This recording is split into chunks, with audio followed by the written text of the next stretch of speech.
Hello everyone, how you doing? Welcome back. Of course, right as we start up, you got interrupted because spam calls. How's everyone doing? Welcome in, Forsaken Ace. But yeah, come on, chair. There we go. But yeah, how's everyone doing? Hope you guys doing well.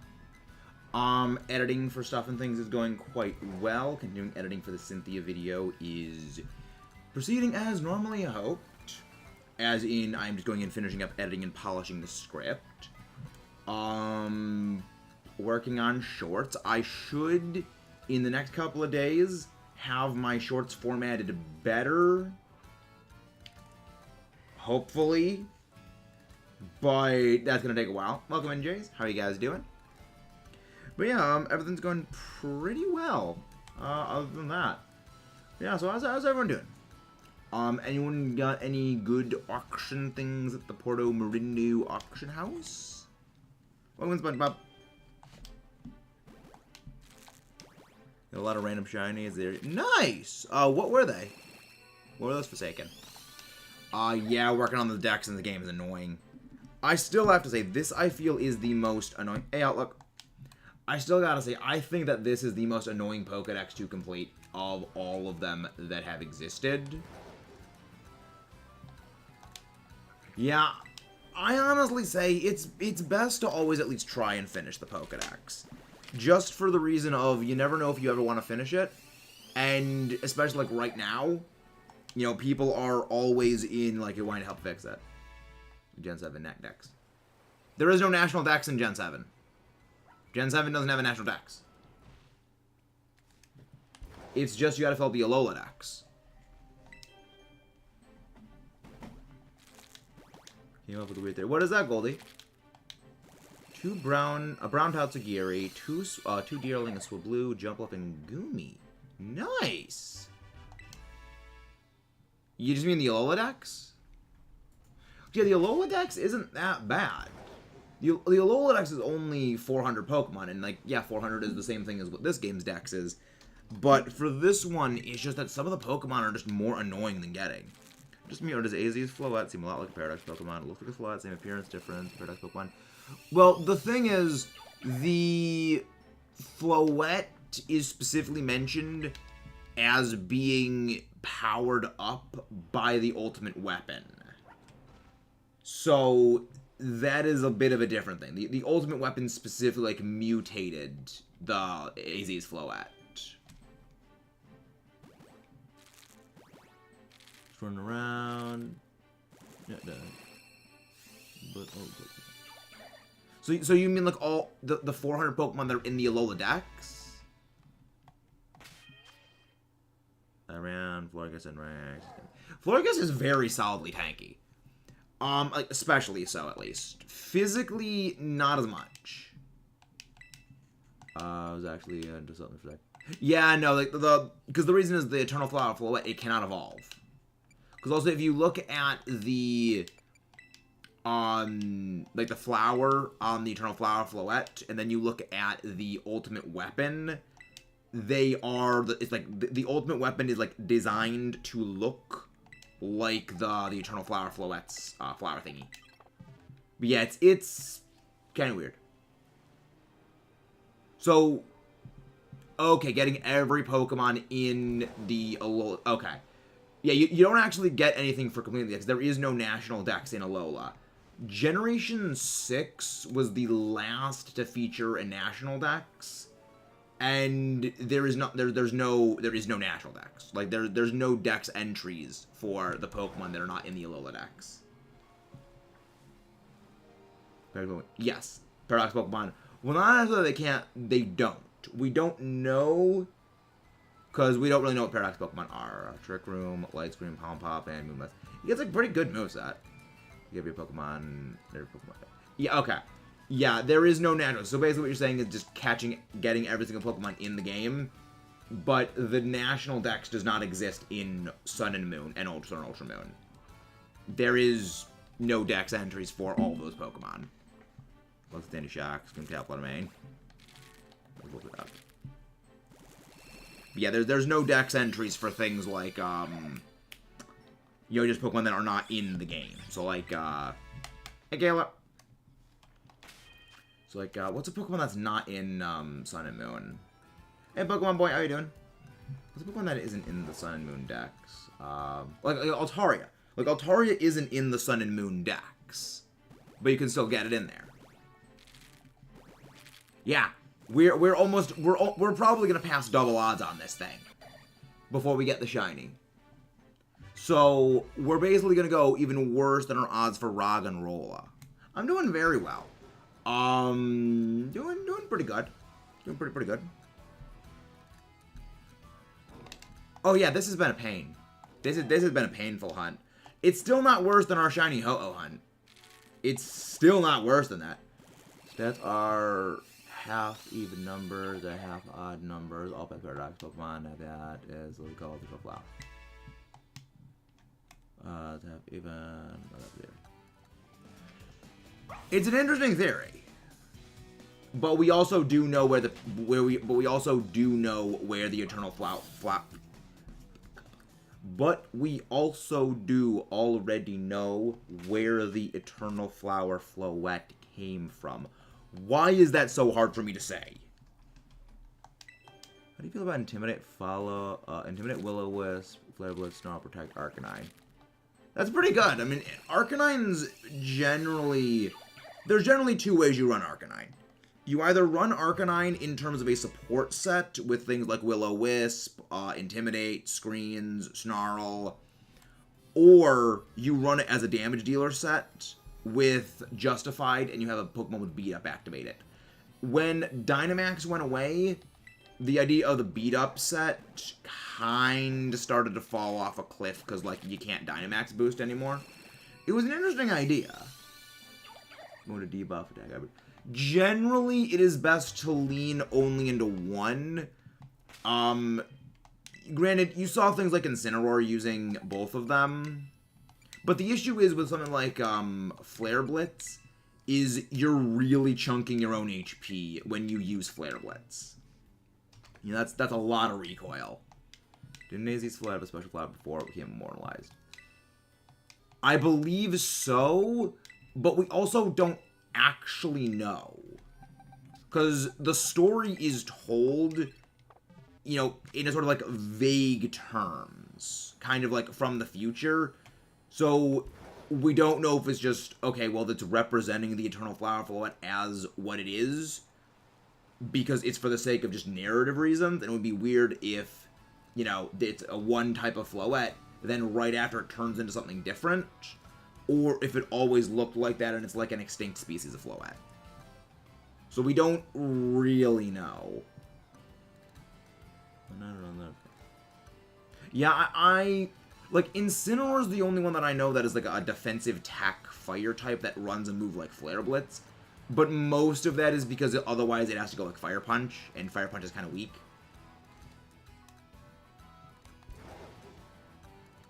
You know, the floors. Yeah, I mean, that's just Generation 6 for you. We can do some raids. Yeah. I'll stay kind of something.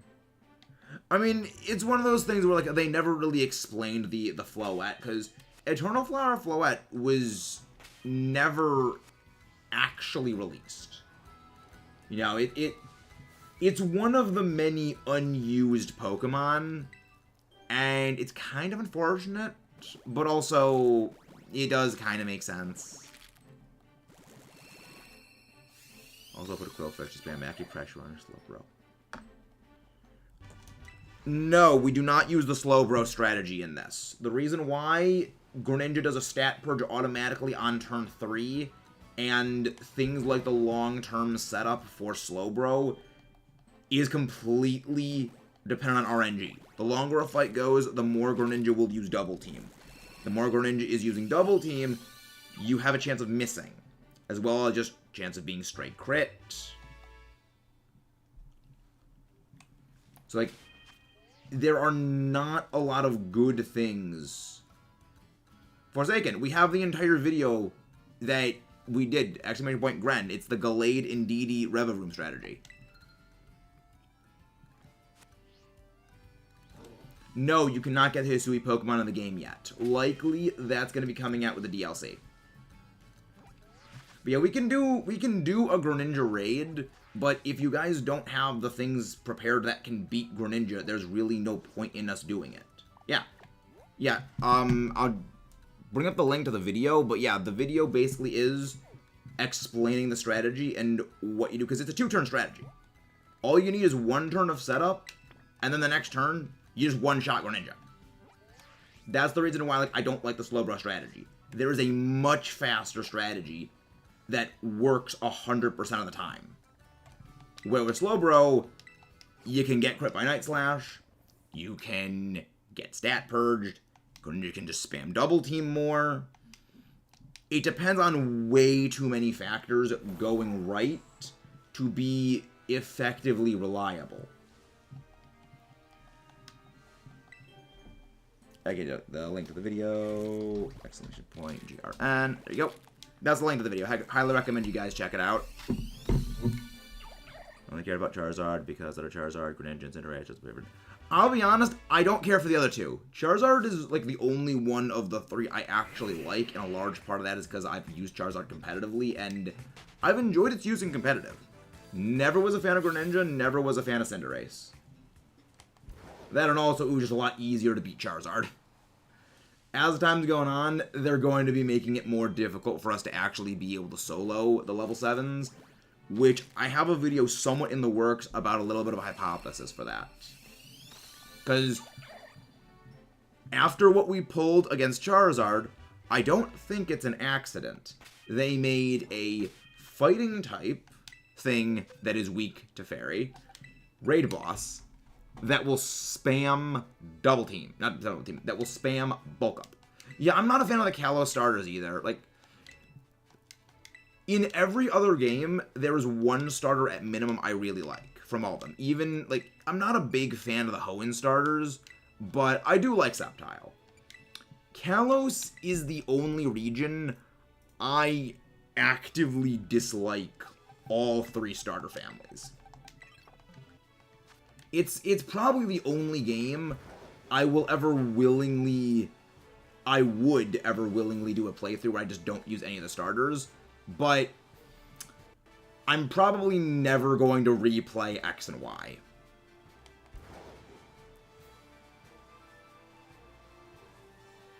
I'm probably, because whenever I play a game, whenever I have like a Pokemon game comes out, I always play through the game 3 times.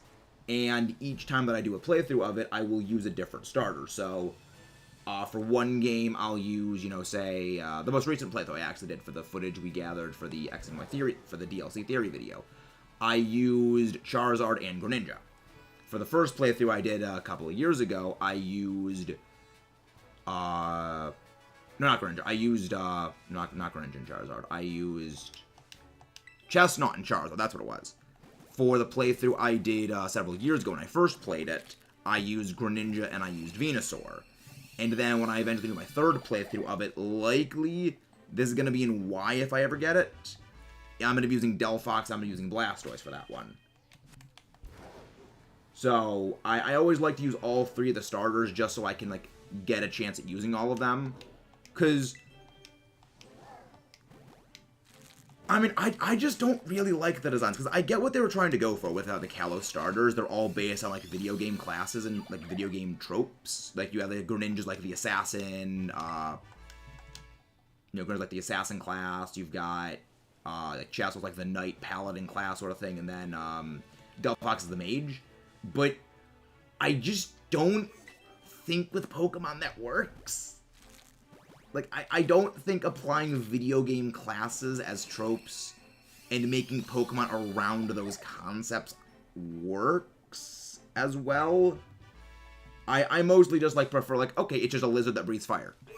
Okay, like, that's simple, but it works. It's a damn good idea. It's just a snake that's covered in leaves that, like, looks vaguely royal. Okay, but it's simple, but it works. It's a giant mudfish thing that is adorable. Works. Fire Turkey. Works. I don't think it's a video game assassin frog that's also a ninja that has I think it's just too much. If you ever choose a cat for this, I'm only keeping $40, honestly, time-wise. Donating the Paul Dance starters, Skillers among great stats, Q-Quexley, Jojo Duck. Yep.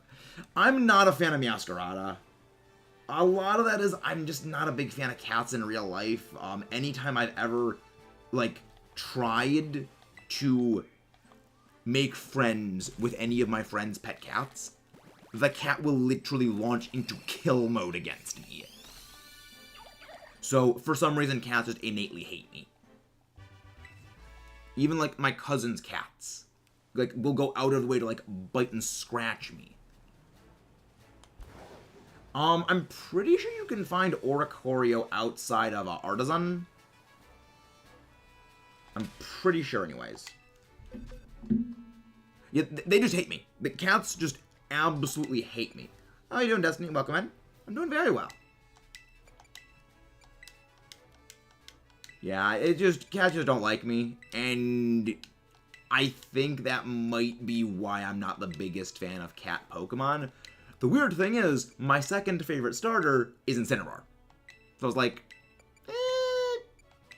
Granted, Incineroar is the John Cena cat. So like, it just, there's a lot of John Cena jokes you can make with it. Kind of like it. Alright, we'll do a try of Greninja. Goat. Remember, do not bring Slowbro.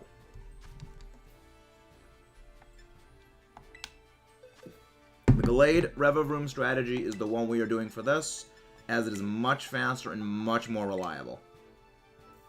Where's it going? We're doing one try of the Greninja raid. Yeah, the main reason is Slowbro does not work. There are videos of it working, and people have gotten it to work, but it does not work reliably.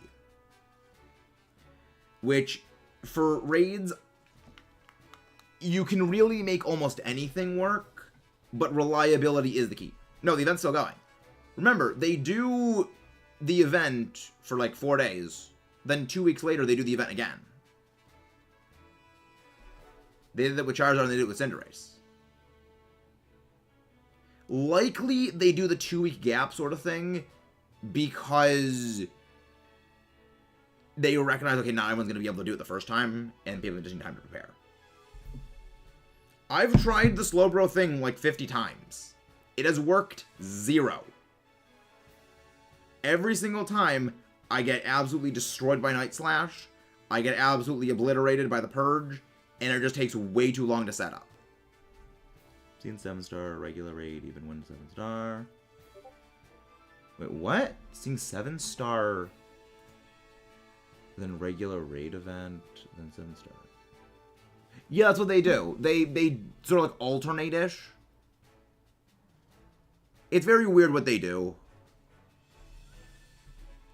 Yeah, I've been using Slowbro all day. It's okay. Just 1 or 2 Slowbro, first raids, 4 of us Slowbro, that didn't work at all. I mean, I've been using Slowbro. I've been watching the videos of people soloing it. I've been trying to exactly replicate that, and it has never worked.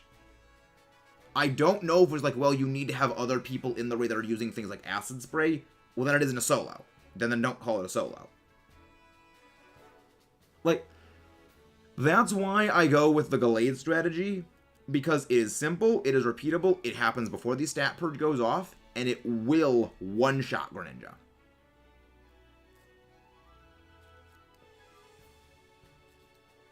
But yeah, for those who do not know the strategy, I recommend consulting this video.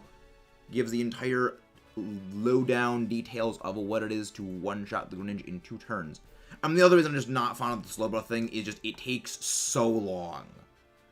Because earlier today, because I got my my Greninja on my Scarlet version with just randos in a Slowbro filled one, and I clocked it. Because I have this weird thing about, like, timekeeping everything.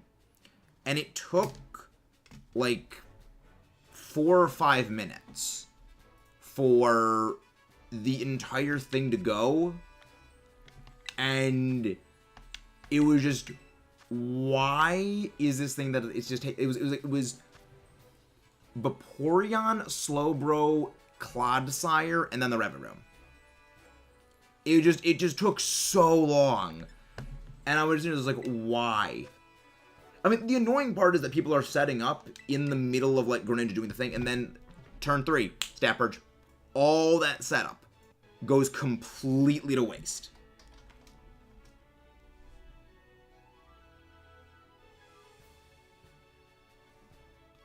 You like, I mean, I think people bring Vaporeon because they just like the Eevee family and they want to use it.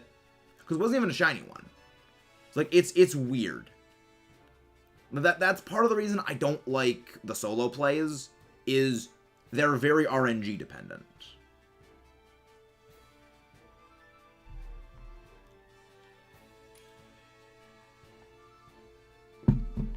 Get my Intimidate and spam Chilling Water with Quillfish. Well, Greninja doesn't have physical moves outside of Night Slash. And I have Reflect for physical damage reduction anyway. Oh, wait, yeah, right, it has Gunshot. Right, that's true. Yeah. I think that they entirely came up with this Greninja set to screw over the idea of Sword Power. It's very funny, though, that they... I mean, I honestly think they have been doing the last several raids as a way of figuring out what are the cheese tactics. You know, what are like these super quick setup tactics that can get you to boost up to insanity and then just start one-shotting things? By basically feeling out what those are. So like, okay, Belly Drum Azumarill for the Charizard. Okay, you figured this out. Then Stored Power, you know, on the Cinderace. When he is low, it spams Hydro Pump. I think they're just going to do the Stat Purge more often. That's one of the reasons why whenever it comes to the raid guides, I come up with the quickest setup, as in least number of moves used, because as time goes on, they're going to make more aggressive purging of stat boosts, because they want to discourage solos. The idea of the level 7 raids isn't to solo them. The idea is you are supposed to basically work with other people. And by us kind of going out of our way to come up with a solo for it, it kind of obsoletes the point of them. Yeah, a lot of things could really destroy Charizard, but a lot of that was down to Charizard's moveset. Like, it was a dragon type thing, so you could use a Azumarill with Belly Drum. It was a fire type move user, so okay, Dash Bun is immune to fire. Azumarill resists fire. You could bring Flash Fire Pokemon which are immune to fire.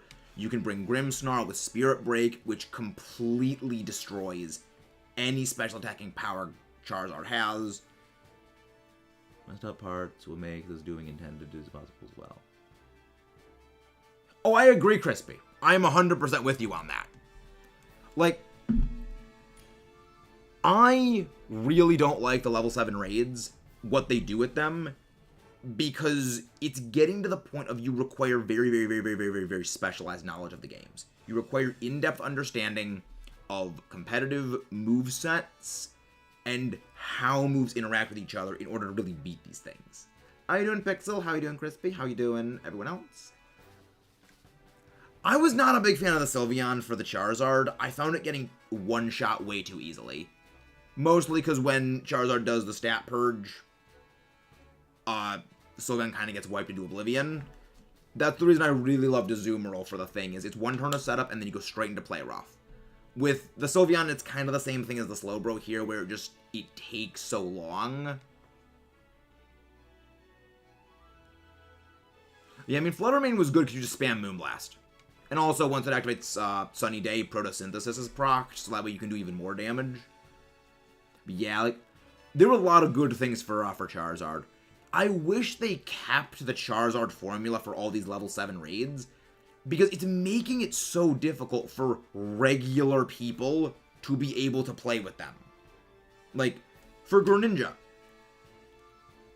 people are gonna like throw whatever psychic types they want against Greninja, and they aren't gonna work. Like a lot of people really like things like Hatterene, Gardevoir. You know, they like using the Slowbro thing, and all of those are pretty much gonna get taken down by Greninja unless you understand. I'm gonna have to go Iron Defense on this and set up, and then like just go into Stored Power. Hey, Electro.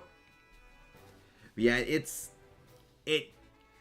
I get why they're doing it, but I also really don't like how they're going about it.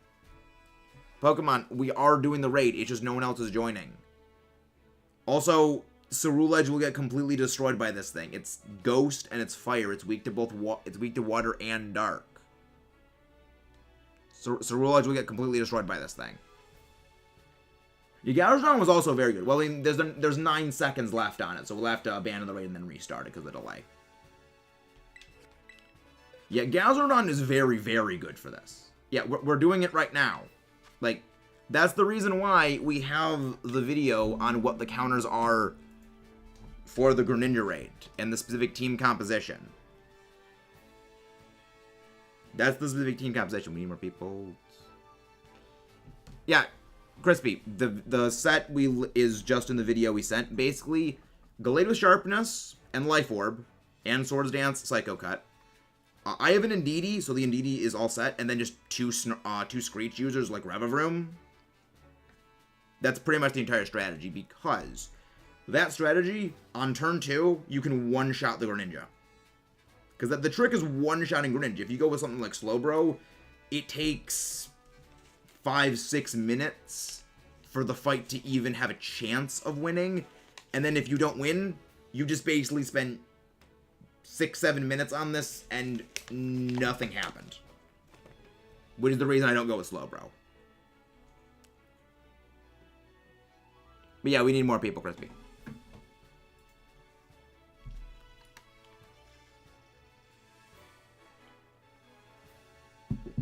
Do not bring Azumarill, Electro. Azumarill is not good for this. Give any kind of those hand and to whip one up.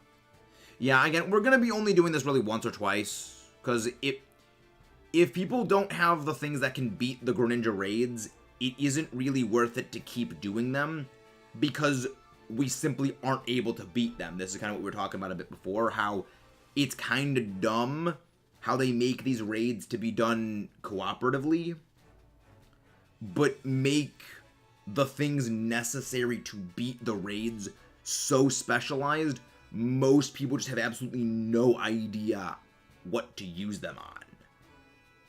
You know, it's absurdly counterintuitive.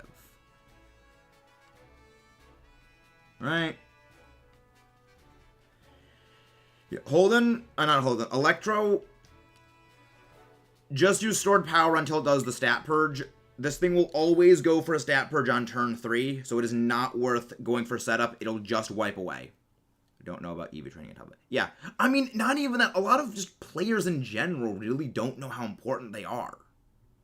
That's kind of one of the things is, we often forget that a majority of the player base is kids. And Game Freak making these level 7 raids that are basically made for competitive players is kind of absurd to expect from people. Gonna go some Toxic Spikes. Holden, set up a defensive chair first.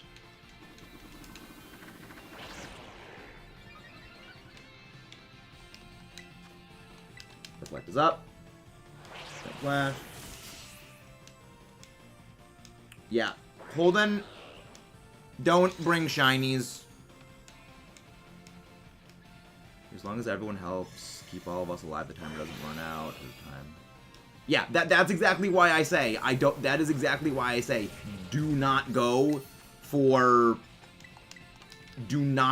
things like setup early on. It will always Stat Purge on turn 2. Specifically because of the Slowbro set.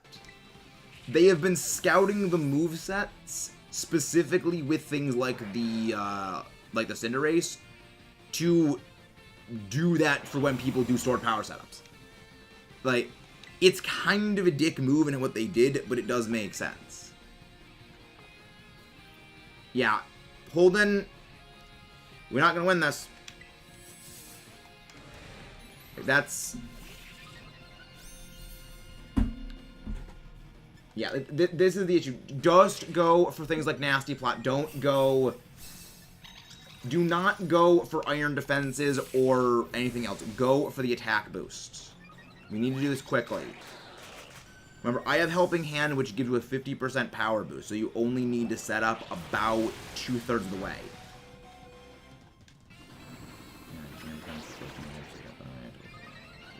Yeah, there's no need to Iron Defense. I have Reflect, which reduces all physical damage incoming. It's better just to go for attack setup. Because the other thing is, I have Psychic Terrain and I have Helping Hand, which boosts your damage even more. So the setup doesn't need to go as long.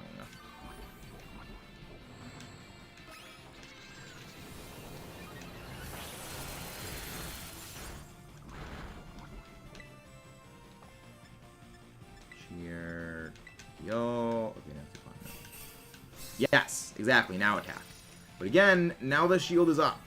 So, problems. If you can, it's best to Terastallize. Thankfully, Ice Beam isn't going to be able to do much to me. It's a non-stab, so that's at least good. Yes. Yeah, that's the reason why it's not really important to set up too much. You don't really need too much setup when you have things like Psychic Terrain and you have things like Helping Hand juicing it up. But we're not going to win this.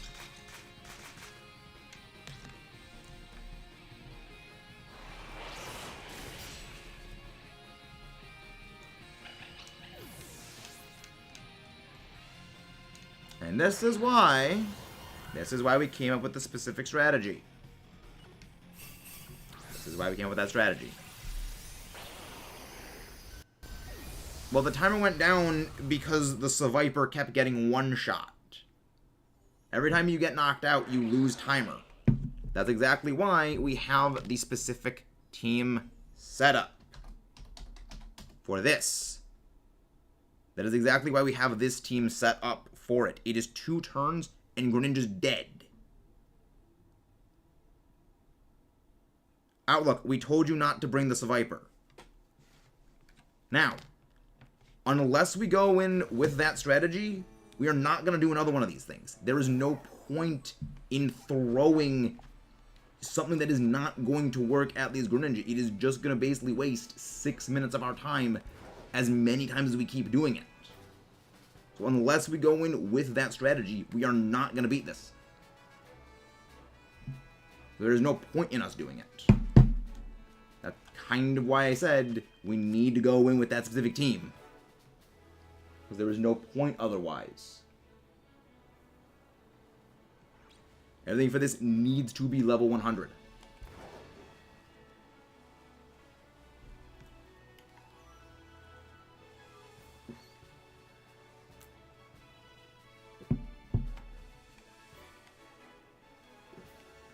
I hope it will be, Paul. I hope it will be. Again, guys, don't forget to leave a like and subscribe if we haven't done so already. Okay, we got a light goal. Nice. Light goal 15 achieved. Can we make it? Like goal of... Did I not pin that? Oh, I didn't pin it. I guess I could... Nope. There we go. Let's see if you're right, Paul, and we actually do get to the shiny on this one. I have my doubts, though, because Greninja is being a shoe. It is not, because Greninja enjoys being a shoe. Stupid weep frog. I really, really am hating... I really don't like this frog. I really hate this frog. This flag, which are not... Yes, you do need picks. You cannot make a sandwich unless you have picks. It's kind of stupid.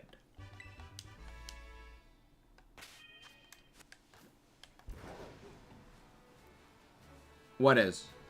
I mean, it makes sense, but it's kind of stupid. Hey, Gumdrop. How you doing? I think you can get them in most, bakeries.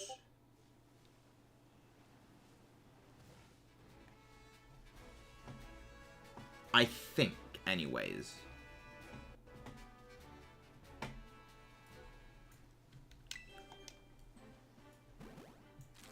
All right, let's see let's see what the EB Yotaku Clown said. I'm doing okay.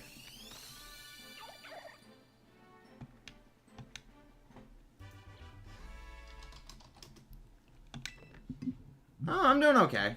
I'm doing okay. We're just hatching some Froakie eggs. I am hoping we get the shiny today, though. I'm hoping we get the shiny, though. Yeah, I'm not a great person to come to when it comes to suggestions for shiny hunts. Because I'll be honest, I have no idea what I'm shiny hunting next. I just come up with my hunts, like, day to day. It is literally, I wake up, I check my outbreaks, and it's like, oh, I'm gonna probably hunt that thing today. So, I'm not a great person to ask for ideas on what to hunt. There we go. That would be 55. Yeah, we're slowly making progress. Cross. Gen 3 hunts. Yes. Gen 3 starter hunts. Yes. I didn't crash through the grass cat. Nice. Yeah, honestly, I say the best one to generally do if you can't think of anything is just hunt, like, Masuda eggs for starters if you haven't done them. Mostly down to, you'll generally end up finding a shiny in just transitive walking. Because I would say roughly a fifth of all the shinies we have found have been non-sandwich shinies while we've just been doing other things. Like, we have found so many shinies while just going around hatching eggs and just stumbling across something.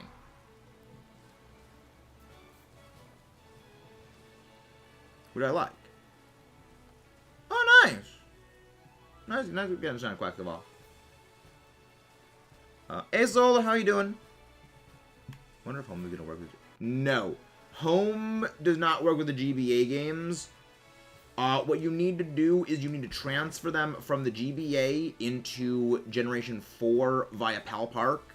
Then trans them by a Poke Transfer from Generation 4 over to Generation 5. Then you can put them in Pokemon Bank. And then from Pokemon Bank, you can move them into Home. Are you Solar?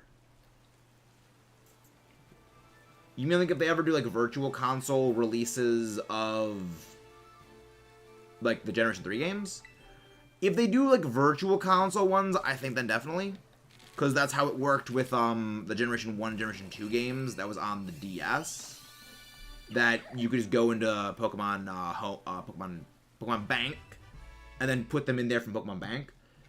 The only thing is, I don't think they are going to ever put the Gen 3 games on the virtual console.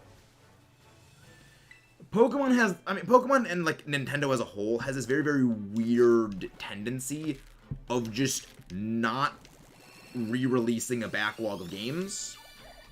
I was talking with my friend Echo about this, actually yesterday, that Nintendo has quite possibly the most desirable backlog of games when it comes to things people will buy.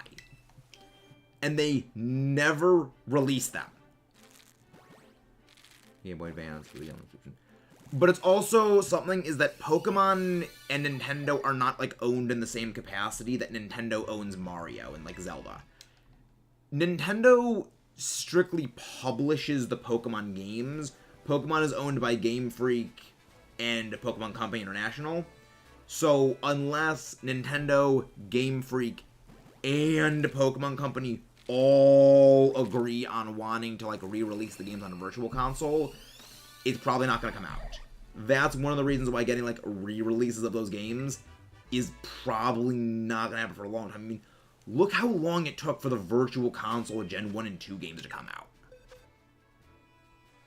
And no, the pick does not matter. It's just for decoration. Nice. You finally got your Shiny Mime Jr.? Yeah, the pick does not matter at all. Random question, but would you go to a free dinner if it's supposed to be a social event and you suck at socializing? Yes, I would, Bob Dole, because it is literally a free dinner. I would indeed, because I just go, have dinner, and leave. Okay, 40, be one for that for me.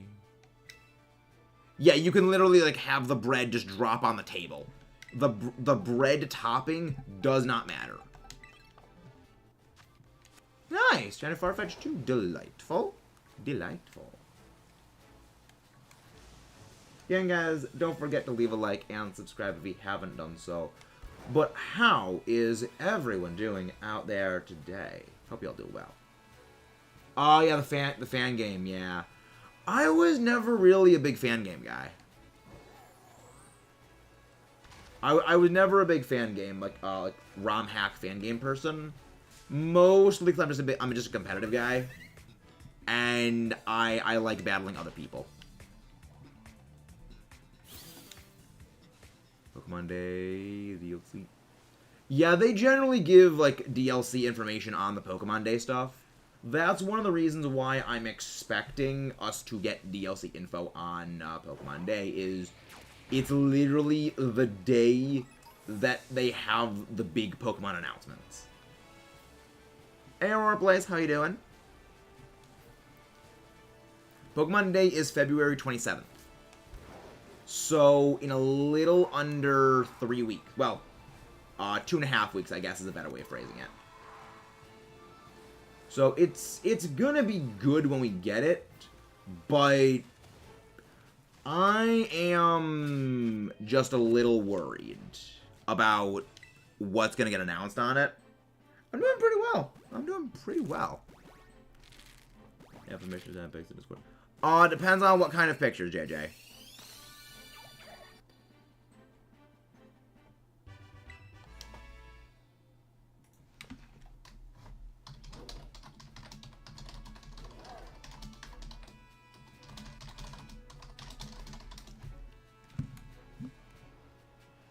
Screenshots of shinies. Yeah, there's a shiny trophy case in the Discord.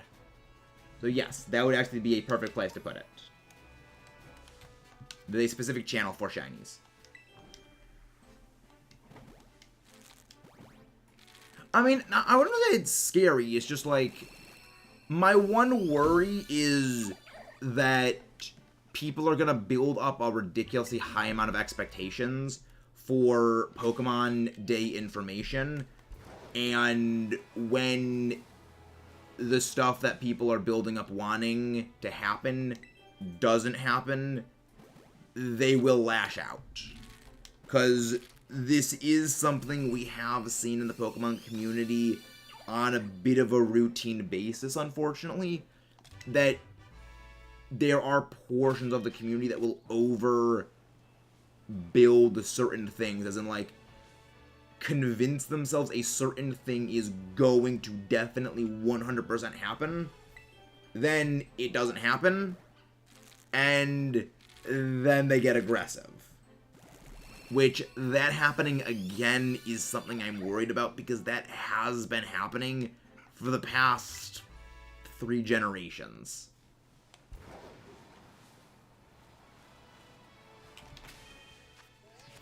And I am just generally worried.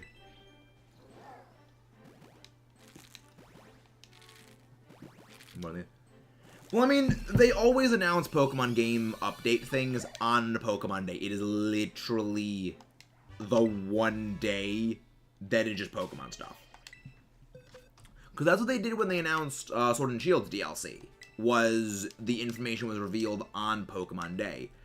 And they also did make it, you know, more than a little clear that Sword and Shield's DLC was more or less a test run for future games. expansions. You know, and if that would be a viable way of doing future game expansions, instead of releasing a third full-price version of the game, doing a $30 DLC game edition. Which, I'll be real, I vastly prefer that idea. I think it's a lot better to just buy a $30 expansion to the game than it is to go out and buy a $60 full-price, new, in like big glowing air quotes, new game that costs full price and is 99% the same game. Like, you're pretty much paying full price for an extra like 1 or 2 battles. That's the reason why I'm probably not gonna ever buy, like, if I buy Platinum, I'll probably never buy like Diamond and Pearl, because the only realistic differences between Diamond and Pearl and Platinum in a functionality capacity is Giratina, and you can get both the Yoga and you can get both the Yoga and Palkia, the Lustrous Orb, not the Lustrous Orb, the Grizzly's Orb, and a few legendaries, and an extra battle with Cyrus. It isn't. There's not much functionality difference. You know, it's like, it's not much of a different game. It's still 99% the same game. There are aesthetic differences, you know, like the atmosphere of the game. It is better in Platinum because, like, you have the better color scheme. You have the atmosphere of the Distortion World. But the Distortion World is more or less a 15-minute long stairway. Well, hallway. I'm going about Volcarona. What EV would you recommend? Mine's level 100 already. Also have doubts about the moveset. Quiver Dance, Bug Buzz, Fairy Dance, Wolves. That's not bad. Depends on what you're using it for. Because I know for doubles, I basically run to that, except Will-O-Wisp is Giga Drain. Well, the one I have right now it's before I've basically given it Giga Drain. I haven't really gone and used it yet, so I haven't really felt the need to go change it to Giga Drain. But yeah, that 252 speed, 252 attack, special attack, not physical attack, and just the rest goes on like defensive. Just goes on anything else. Oh look, you don't need to keep reposting it. If people want to join, they will join. Not everyone wants to raid. We said this last time.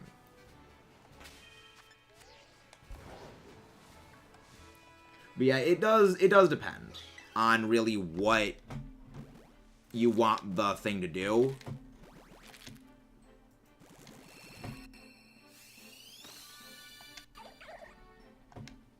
But I generally go with mine basically being designed for special attacking. I am not a fan of emulation. I always recommend getting actual physical copies of the game. I always recommend getting the physical copies. And yes, there is a way of checking EVs. We want to go into menu. So basically go into the Pokemon status menu. And I can actually just show it right now. So you go into your party. Go over to check summary. Go over to this page.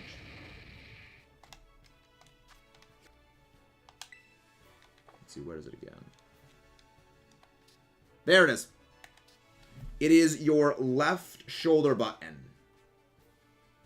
You press left shoulder button on this menu, and that'll bring up what your stats are. I haven't fixed everything yet, but there's a bunch of different ways you can put it in. Hey, Andreas, how you doing? Hope you're doing well. Someone please, thank you very much, Omar, for grabbing the link. I think I did both speed and special attack. I did double check, but always gets 1 KO on raids. Nice. Yeah. There's so many different ways that you can have the menus be. The menus are super helpful in this game if you know how to use them. The thing is, they never make it clear how to use some of the menus, and that the menus can do a lot of things. They never make it clear. Yeah, because I remember in different games, there's different buttons. Do you know? Yes, there are berries that remove the EV points. If you go to Porto Morindo, they will occasionally have those berries. Yes, I do. I do know about the EV removal berries. They are my best friend. They also boost happiness of the Pokemon. So if you have a Pokemon that evolves by happiness, it is best to just go grab a whole bunch of those berries and just shove them down your Pokemon's throat. I don't think the Clear Lady is in the game.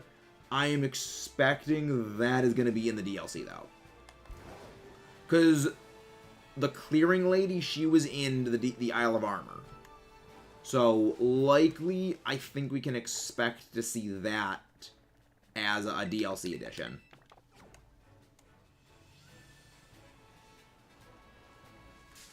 Portomarindo.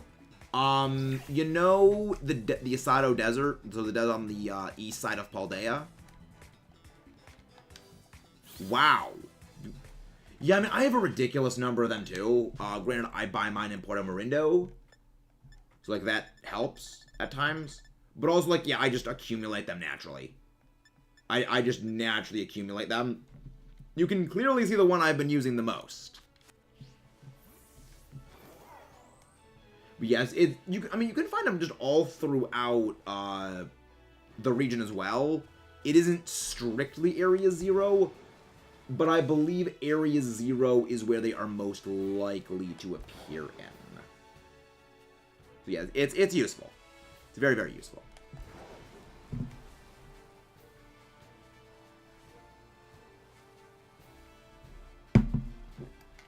Will Pokemon not eat the berry if these...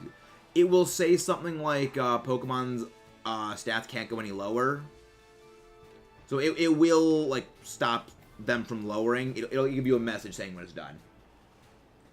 But also, I believe the EV removal berries, they will decrease the EVs by 10.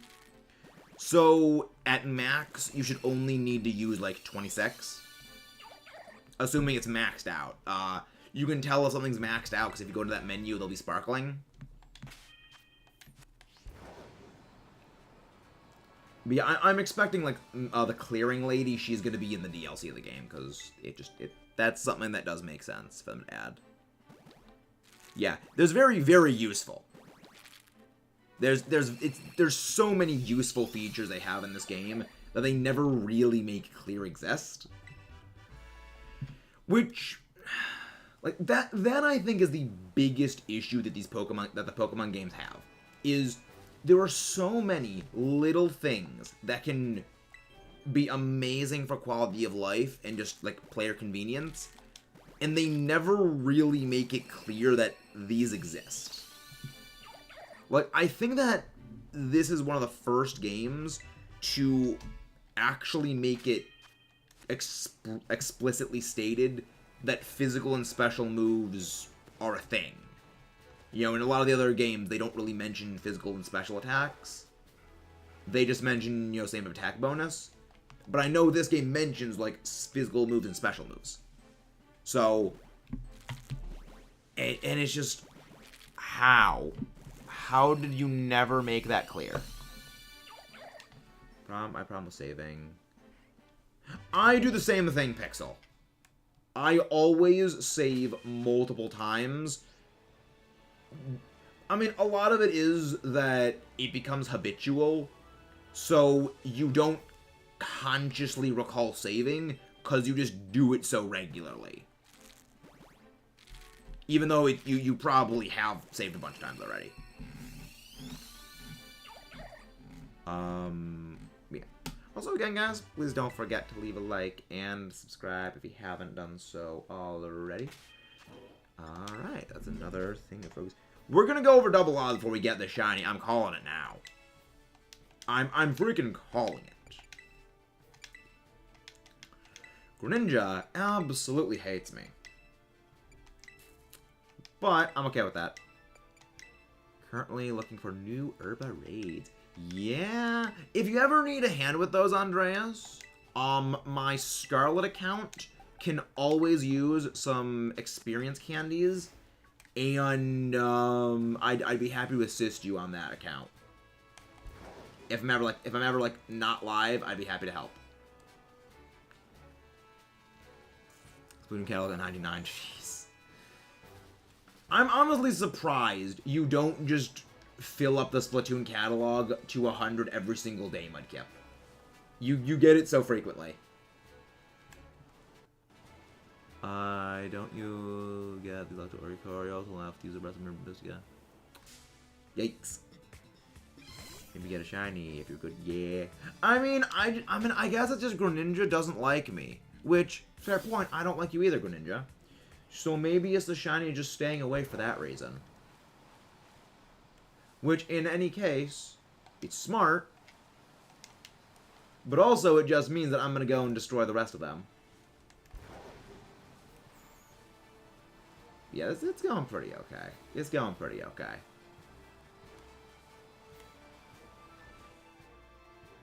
Yeah, the funny thing is that I reset, if I'm ever doing a outbreak, and I don't get a shiny in the outbreak and I'm hatching eggs synchronously, I'll restart the game, but it's like, it just takes longer. The Coco didn't get me until like, yikes. Yeah, but the thing is, Andreas, every single one of our hunts for Masuda method in this game have been under odds. So, this is Greninja getting its revenge. Greninja's revenge strikes again. And it deserves to be thrown into a boiling pot of water and fry.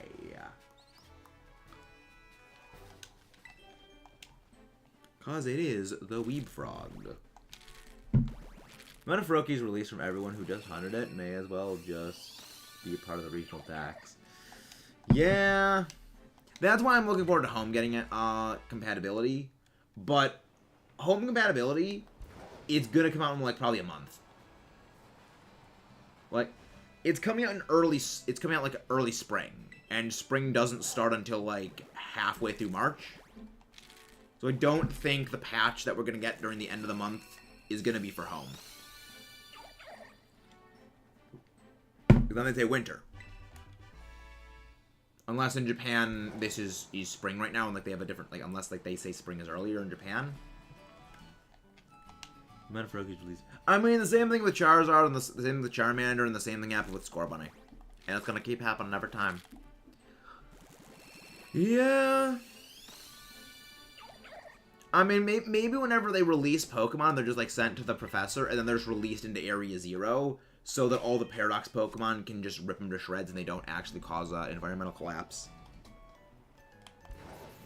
Because, like, we do not ever know what actually happens to Pokemon when they're released. So what actually does happen to them? I don't know. Broke. You're literally just like Ash. Would caught the 100 Tauros. I'm pretty sure it was only 30, because I'm pretty sure you only get 30 Safari Balls. I'm pretty sure you only get 30 Safari Balls. My biggest worry of all this whole thing is if this is what it's going to take for us to get one Froakie, I'm going to dread the rest of the family. Because we still need to get Frogadier, we still need to get Greninja. I mean, we're hunting Greninja right now. But, like, we have already gone this heavily into odds. The future ones are going to be even worse, I'm assuming. Because that's been more or less the trend for every one of our Masuda hunts. The first one is relatively easy. You know, relatively easy in that it is a much faster hunt than the others. The second one is a little bit more. And then the third one is a good amount more. So if it's going to be like double odds for the first Froakie, then it's going to be like triple odds for the second. And then it's going to be like quintuple odds for the third. And that's not even including if we are going to be shiny hunting Ash Greninja, well, Battle Bond Greninja, when Battle Bond Greninja comes out, if it can even be possibly shiny hunted. Which is probably going to go to like 10 times odds. I get really lucky Froakie Tatsugiri is not happy with me. Yeah, but Ash is Ash, so him someone caught 100 towards the 30 balls. Yeah, it makes sense. That math tracks, Mudkip. That math vaguely tracks. Froak. Froak, go croak. Don't froak on me. It's going okay. I got a plan. Me Greninja. I am glad they actually did remove the Ash Greninja form, but then they added in a buff to Battle Bond that actually makes it probably twice as powerful as what Ash Greninja was. Because Ash Greninja really appreciated being able to use a Choice Scarf. Battle Bond Greninja now, they changed it so it just gains a +1 to speed, which is identical to a Choice Scarf. On top of getting a bigger boost to its physical attack and a bigger boost to its special attack. So, like, Battle Bond Greninja is going to be broken. I actually got an entire video on how broken Battle Bond Greninja is going to be if it gets added to VGC. Because we've seen what Beast Boost is capable of doing. Now imagine something that is Beast Boost, but jacked up on roids. Checking every 6-star for a shiny as well. Nice. Nice. Yeah. Wait. When you get a shiny in a Terra raid, does it do the Wiggle Sparkle when the raid starts, or does it not do like the Sparkle animation? Because when I found my shiny Oinkologne in my Terra raids, I actually wasn't paying attention. I only found out it was shiny after the fact. Oh, because there is no sparkles. Okay. That would explain why I didn't hear anything. Thank you very much, Gumdrop. Okay, thank you. Boxes. Alright, get erased. Just the Hondo. Wiped out of existence. Just wipe out the Greninja from existence. See those giant colors. Okay. Yeah, I was like, the thing, when it appears, is shiny. But I didn't know if like it did the sparkles when it spawned in. Because I remember in Sword and Shield, for Dynamax dens, if it was shiny, it would do the sparkle animation. Yeah. Cerebi is very helpful for like just determining shinies. Whenever I'm like unsure on a shiny, I will go and check Cerebi. Mostly because Cerebi does use in-game models. I like that Bulbapedia uses the home sprites, but it doesn't give a good representation of what it looks like in-game. Sandwich timer not being affected when I hit home button. It is very nice. It is a very, very nice thing when you do that. Because like any time that I like have to go do something for a bit and I have a sandwich running, I just home. So we don't lose my time. Ooh, dodge to the left, dodge to the right, dodge to the boulders. Hello, Titan Bombardier. If they can't tell it's shiny, they just catch it anyway. That is true. That is a good policy.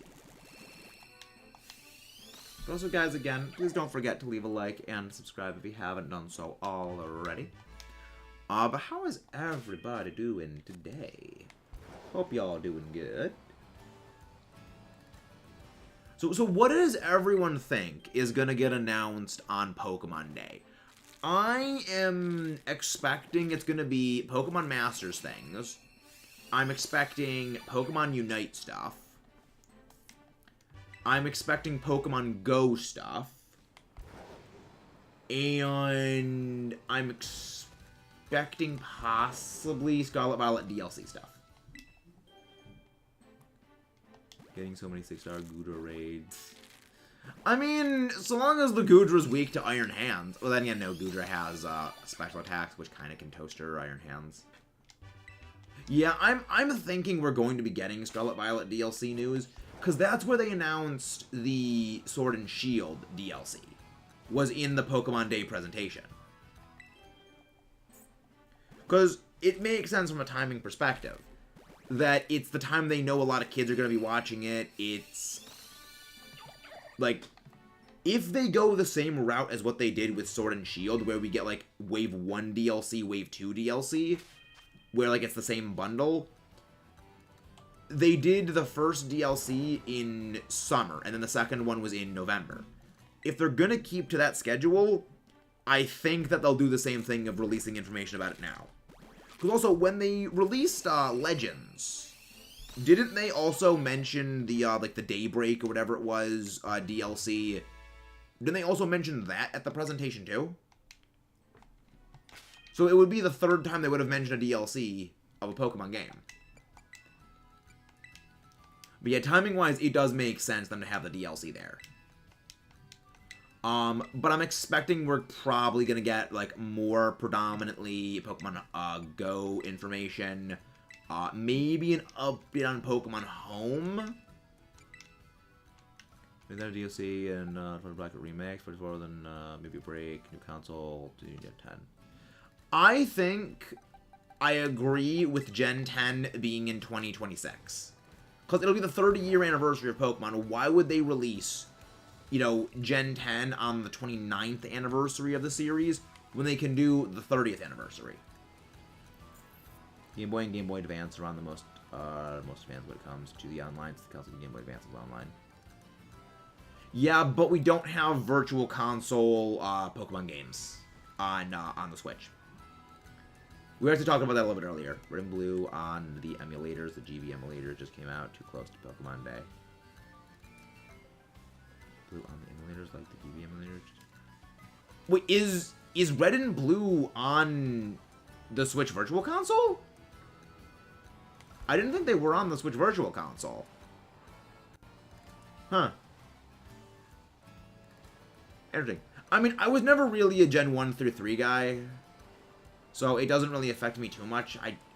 I struggle to play games before the physical special split happened. I just... It's very hard.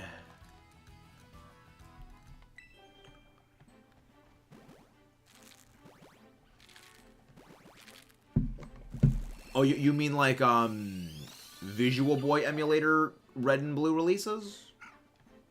I'm not really sure what you mean, Mudkip. Switch Online games on the Game Boy games. That's about Link K will have online mode. Ah! But it feels like emulators came out a bit of a weird time and coming out so close to Pokemon Day. Oh, okay, so just coincidental timing, I guess. Interesting, because if I remember, Crystal on the Virtual Console for 3DS didn't have online functionality. Interesting. Fascinating. So I remember I wanted to try and get a Scizor in my playthrough I did on Crystal. But I couldn't get one because, like, it had to be in-person trading. You couldn't do, like, remote trading, which was kind of dumb. But it makes a little bit of sense, even though I think it's kind of stupid.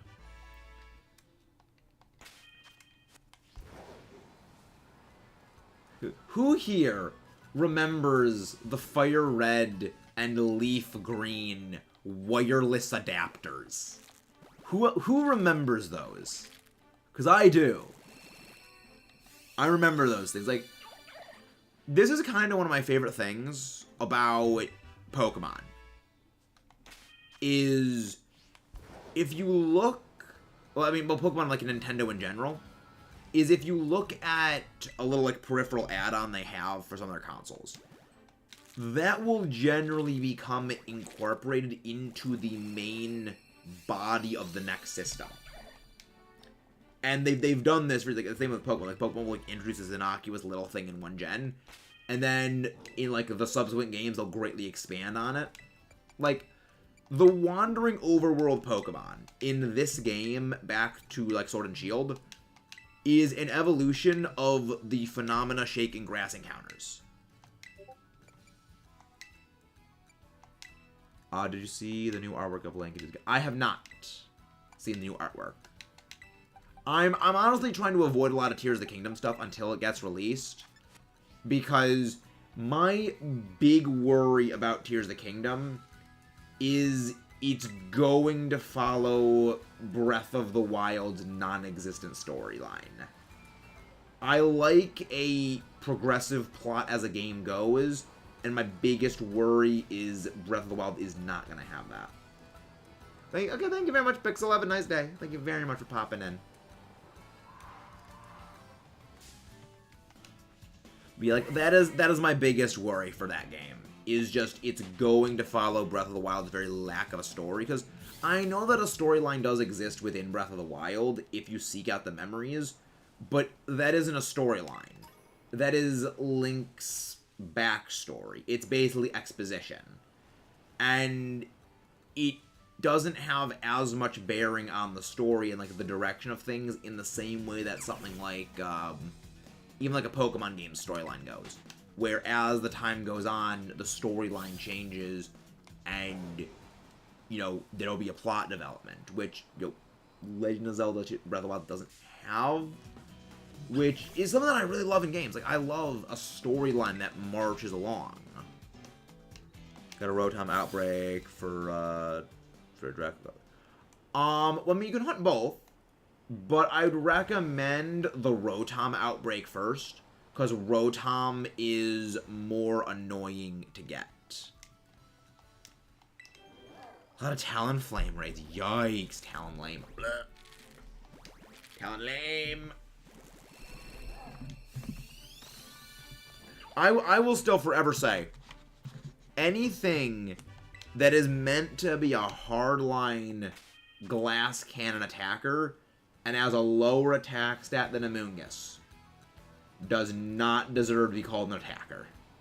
Because yes, Talonflame has a lower attack stat than the Suspicious Mushroom. Yeah. That is the thing that exists. Yeah, Amoonguss has, I believe it is, 85 physical attack. And Talonflame is, I believe, 81. Yes, I believe that is how the numbers work out. Yeah, it's like, it's one of those things that is like, wait, that's a thing? And I kind of just started laughing.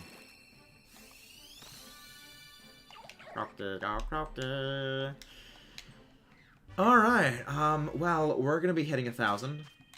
We are going to be hitting double odds today for Froakie. Yeah. Unless we get our shiny in this egg, we are going over 1,000. At bare minimum. This is 999. And it's not shiny.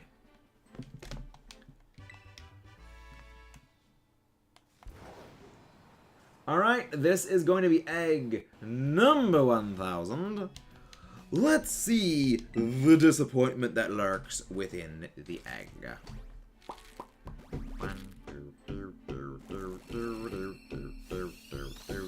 Disappoint. You are a disappointment, Froakie. You are a vast disappointment, Froakie. You are not shining. No sparkles. Alright. Well. We're probably going double odds. I mean, by the time we're finished this box, we will be in double odds. So, I have a loathing established for this thing.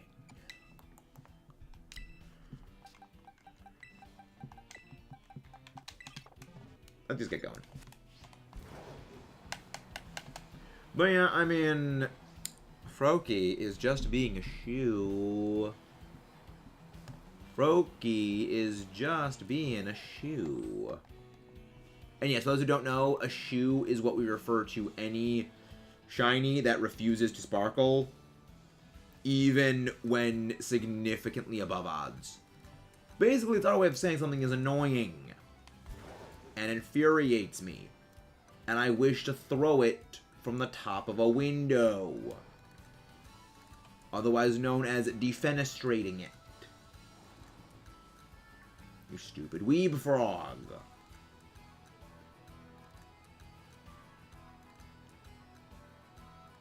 Yeah. Yes, Ho-Oh is just a fake pair of Air Jordans.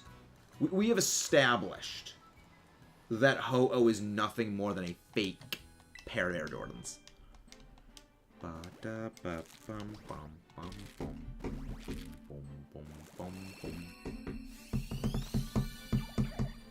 Froakie, go, Froakie, it's not being shiny.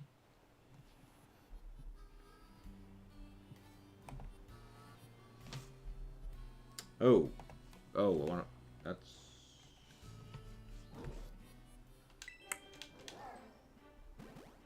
That is something. I wonder if I just had experience. Okay. We're okay, though.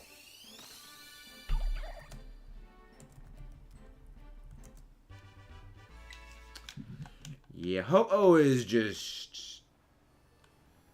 Ho-Oh is just being something. I honestly think, when it comes to the shiny Ho-Oh thing, what we're gonna do for that is probably gonna do those off-stream in the server. So... I think that's honestly what we're probably gonna want to do for those. Just... It's a calculated decision. Maybe I'll stream it occasionally. Alright, Carbos. Better be a good easy number. Nope. Like, I don't think... maybe it's just me becoming a snob of expecting high quantities of vitamins ever since I got that absolute steal of 55 vitamins. But if it's not more than, like, 20 vitamins, I'm not going to buy them. All I want is a high amount of vitamins that I can use to level stuff up without needing to go all out investment broke.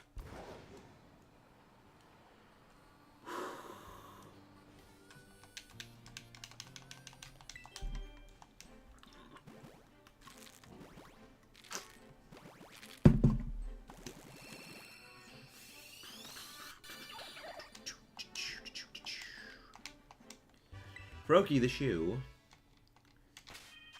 Froakie the brokey shoe. Into the boxes we go. Into the boxes. You are all getting released, Froakie. But yeah, next 10 eggs, actually, like, next 7 eggs is gonna be double odds.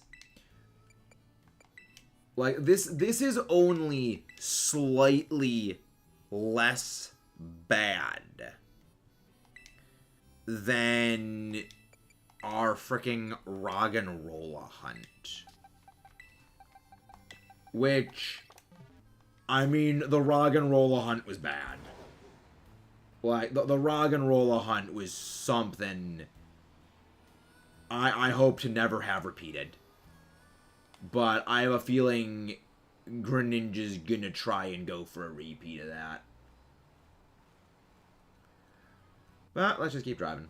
Do do do do do do do do do do do do do do do do do. Jump. Might as well jump. But how's everyone doing in the chat? How's everyone doing? Hope you guys are all doing well. Do do do the Glimmet. I always would call this like the Glimmet Cave, even though I know there's more than just Glimmet that spawns in here. But it's just easier for me to call it the Glimmet Cave, because it's just, I just remember it for being Glimmet. Avoid. Avoid and evade. Dodge, up, dick, diamond, dodge.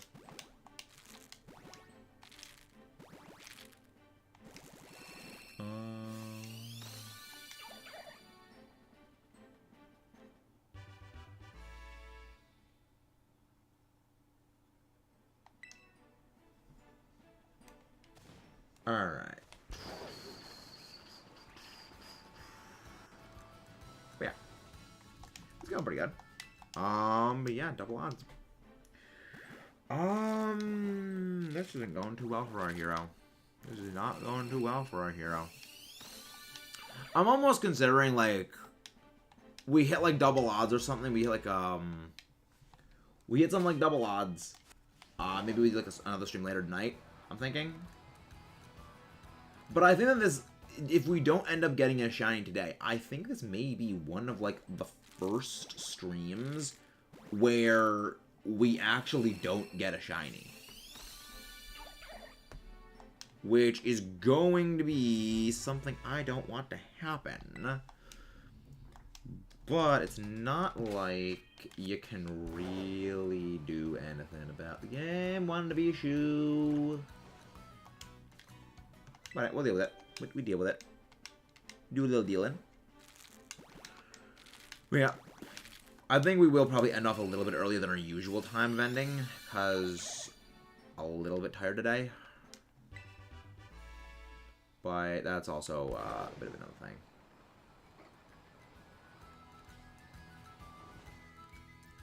But yeah, Yeah, Splatfest is this week. We'll probably be doing Splatfest tomorrow. Maybe. Maybe Splatfest. Because, like, I've enjoyed Splatfest. Froakie, you're being annoying. You're being annoying, Froakie, by not sparkling. Alright. Nope. 10-10. Next 2 eggs. Gonna go into double odds territory. Next 2 eggs. Well, no, next 2. Next 4 eggs.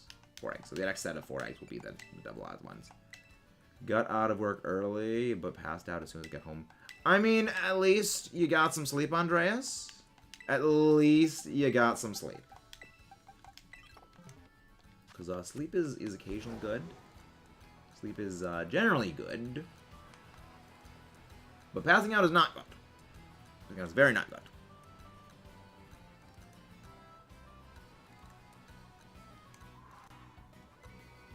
Okay, no, not shiny.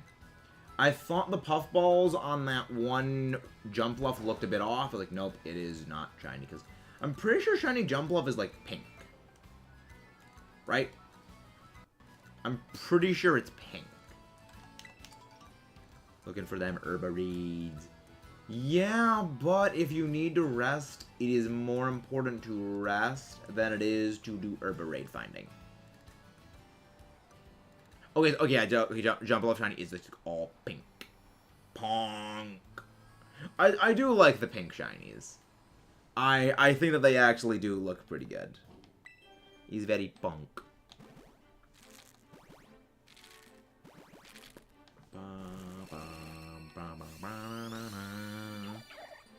Froakie is being annoying.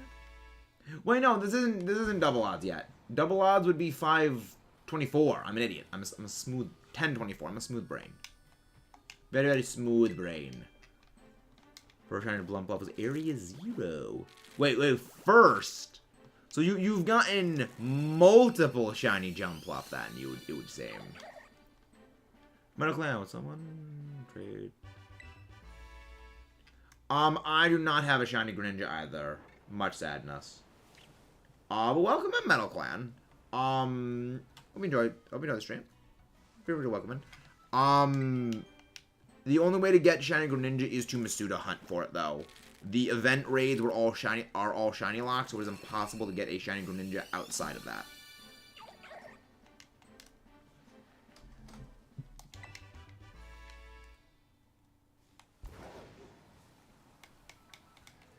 Only gotten the one. Okay, I mean, you said first, so I assumed that implied there was a second shiny jump bluff.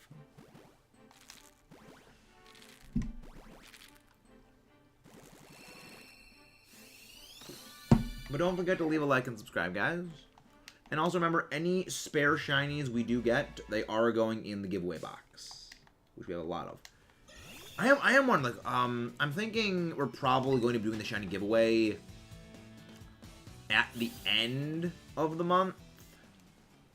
I just need to move over some of my spare shinies from my Scarlet version. Because I have a couple of the spare shinies in there. I mean, I also want to get over my Roaring Moon into this game, so that would be helpful. Yeah, getting in the Roaring Moon would be great. Because I want that Roaring Moon on my team. Like, that Roaring Moon is integral for my team.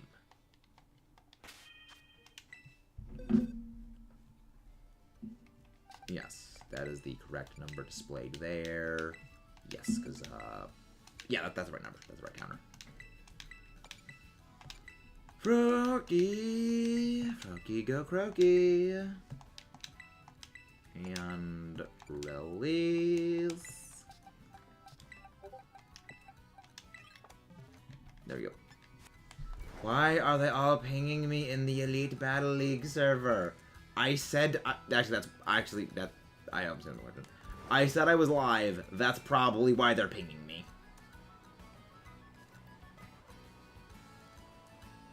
Ooh, Grass Blissey raid. Well, let us know how good the rewards from that raid are going to be, Andreas. I'm very curious. It is a shame that actually, Oh no, Cerule Edge. You could just bring like Cerule Edge in that, and then like just Bitter Blade. Because I don't think that Blissey has anything that can hit Cerule Edge. Because it's like Fairy and Normal moves. You have Fairy, Normal, and Fighting. Because like Seismic Toss, Dazzling Gleam, like, yeah, I don't think you can like. I mean, the only thing you can do then is use Sing. And if you bring in a support tech Grimmsnarl, like, it can do a thing to you. Nice. That's a big brain strats. Provided it actually gives, like, good moves. See, you just, like, taunt, and then it can't do anything to you. That might be the play. That might be the play. Provided it works. Hey, Jakey! How is Jakey? I'm doing very well. Can one of the moms please go grab Jacob, as always, as Link? How have you been, Jakey? Hope you are doing well.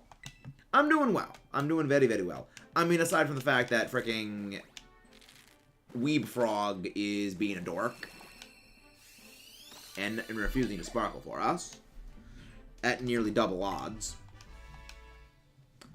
Doing okay, glad you're doing well. Just sleepy. Yeah, Fridays are good. I mean, aside from me, because tomorrow I actually need to go for like basically a job thing tomorrow. So tomorrow is not going to be my day off. But job things, getting a job thing would actually be quite good. So there's that. How are you doing? But yeah, it's good. Like tonight, I'm gonna finish planning for my draft league. Probably do a little. I do hope the job thing goes well as well. I kind of want to get a job soon. Cause like, when? Stop spam bullcrap. That's the one issue about applying on job sites is when you start applying on them, they basically just start selling your contact info, and then you just get a whole bunch of spam calls. It's like, stop calling. Beep. But yeah, once I get a job, I can start funneling money into the VGC Regional Fund, which is eventually I would like to go to VGC Regionals. And that's going to go into funding those regional trips. Which also include like things doing like PAX, E3, possibly Comic-Con and stuff like that. It's going to be fun. It's going to be very fun. But the primary one is regionals. I would love to go to those regionals. Because I've been to one before and they are awesome. Thank you, Omar, for grabbing that. It is indeed a plan. It is a vague 32% of a plan. It's probably not shiny, but yeah, it probably wasn't shiny. But it was like, I just want to check. Because with the dynamic lighting, it is hard to tell sometimes. Jump. Okay. Good thing is that with Asado not Asado Desert. Yes, this is very much Asado Desert. This is welcome to a smooth brain's description of Asado Desert. This ice-capped thing.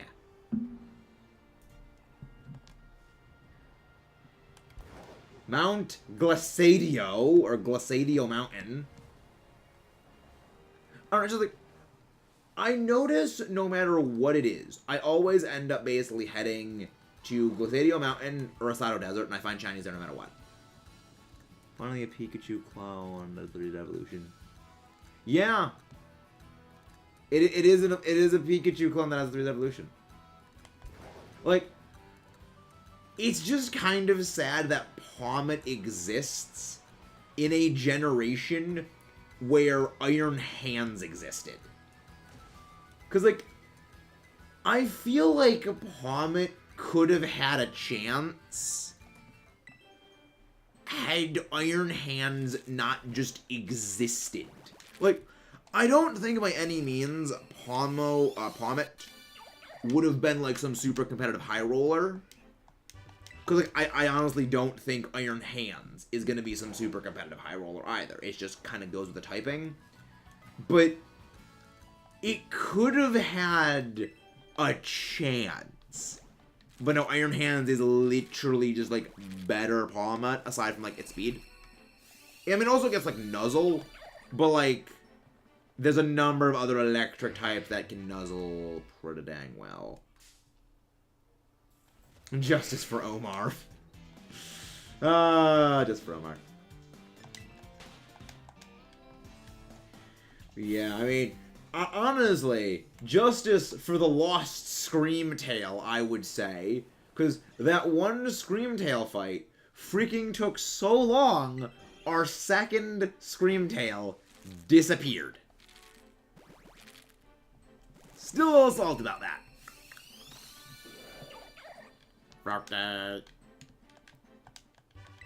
Yeah, this is gonna be around the time where we go over odds on Froakie. Double odds on Froakie. Oh, this is a dark day. This is a dark. Yeah, what the next egg is going to be the double odds. All right, double odds Froakie. Double odds. Let's see if it's not shiny. What a shocker! It isn't a different shade of blue!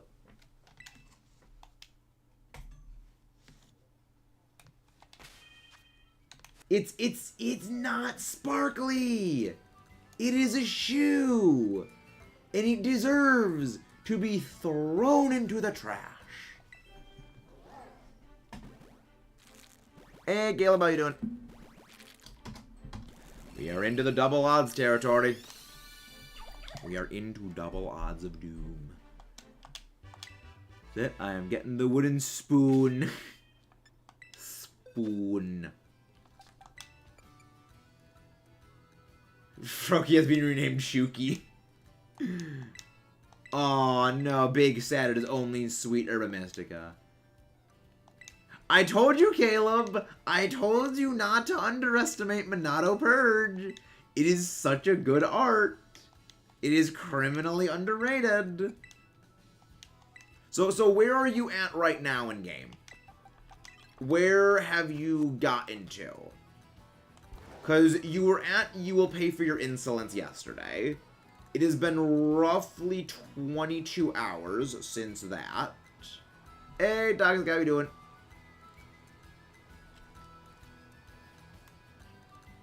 You will find that it is far from worse than Jump. So where are you at presently?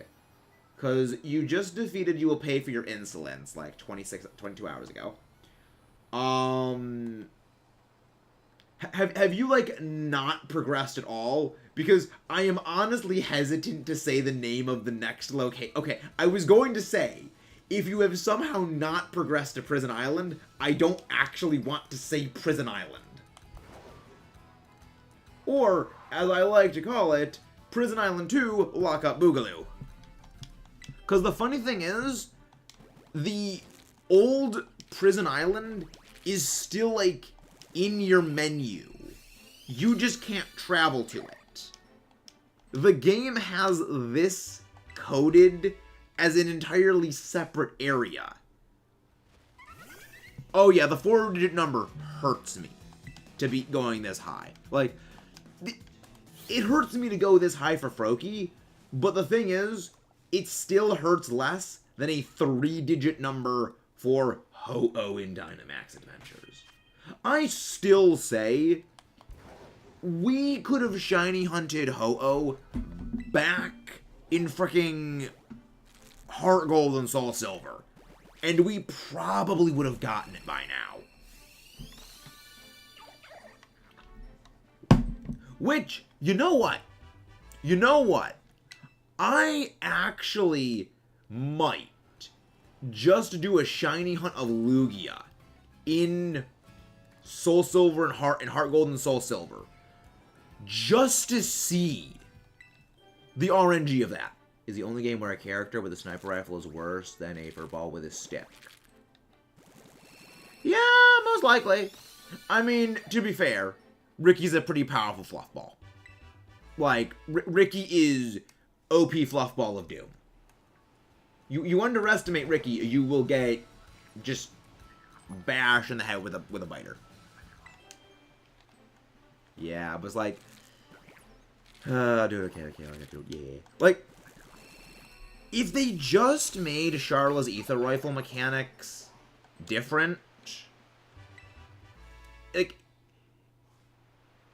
I guess not even, it was like the heat gauge not fill up as fast, and improve the AI to actually use cooldown more often, she wouldn't be bad.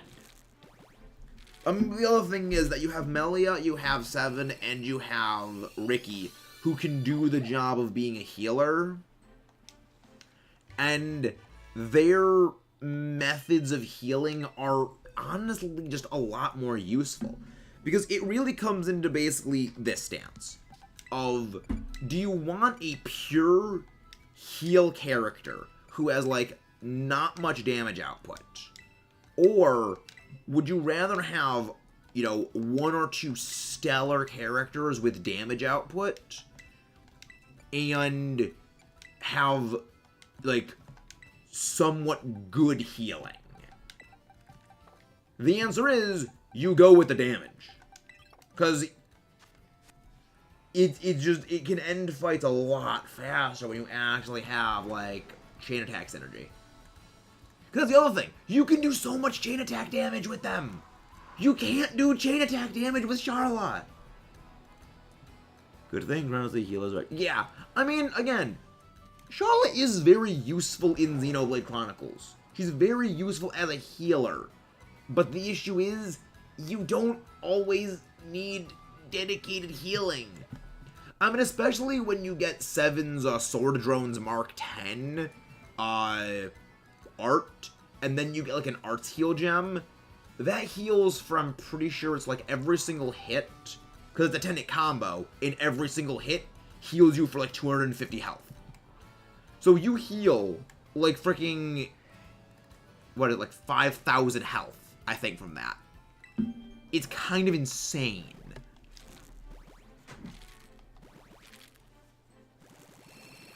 You need healers because of the 6 party members plus 1 hero. 6 main party members plus 1 hero. Like, every game you do need a healer. Like, you need a healer class for every single JRPG, I'm pretty sure. Really? I'm curious. Please, save for the raid. I'm curious about this Fire Tauros, because I would like that, my friend. I would very much like to do that, my friend, Mr. Andres SSG. That would be delightful. I love how you got your freaking shiny Tauros raid, if it is a shiny one, after, like, the shiny Volcarona raid. That would be glorious. But it could also just be the lighting. Battling, it looks all like... Yeah, I think that might be a shiny one. Because shiny Poldean Tauros is, like, all black. Because the regular one is it's a little more grayish. Where, like, the black of the Poldean Tauros, like, stands out more. Nice! Really? It's just lock toxic. You gotta remember, shiny Terra raids are always full odds. So if you have Sparkle Power, you get your Shining Charm, that does not affect them. Shulk is literally a better healer than Charla because he does so much damage. Yeah. Exactly. Like, is there a Monado heal? Wait, is there actually a Monado heal art? No, there's no way there's a Monado healing art. Is there? No! No, there's no way. Right, light heal, that's what he has. I knew Shulk had like a healing art. But I didn't remember what it was. Like, there's no way it's a Monado heal. After the Vocal Rain, I thought you would take at least a few months. Yeah, no, that's just how RNG goes. RNG can, again, whiplash you. Like, case in point, freaking the 2 shiny Miss Grievous back to back. The 16 eggs for the freaking shiny Frigimax with no shiny charm. Much sadness. It is not Sparkle. Yeah, it might be because when a Pokemon is terastallized, they're actually transparent. It's most noticeable when you are fighting Pokemon in the Ace Academy tournament, and you can see, like, the lights through the Pokemon's body. So yeah, it's probably just the transparency. In Terra Raids, you normally don't see it because the background is, like, all black. But when it comes to, like, other battles, you will notice it. Because I remember I noticed it when I was doing the Gym Leader rematches, and I was in Artisan, and I saw the freaking windmill through Sudowoodo's arm. Like, I just saw the windmill passing through, and I could see it moving behind Sudowoodo's arm. It's a pretty neat thing. I actually kind of like it. Yeah, I do agree. I wish they would have had the sparkles in the raids. It would have been very nice for them to do that. But devs can kind of be a dork at times. Maybe they want to prevent people from having the freaking shiny host into infinity raids. That's not I can think of. Oh, wait, we had our light goal. I just realized. Ooh, Ghost Blissey. Spooky Blissey. Spooky Ghost. Can we hit a light goal of 35? Can we hit light goal 35? Let's see.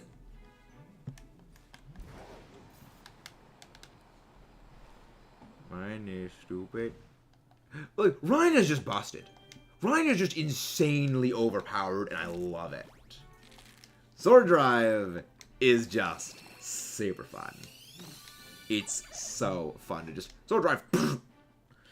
I mean, I don't know if you did this when you were playing in Makanis Field, Caleb, but Sword Drive has a hell of a lot of knockback.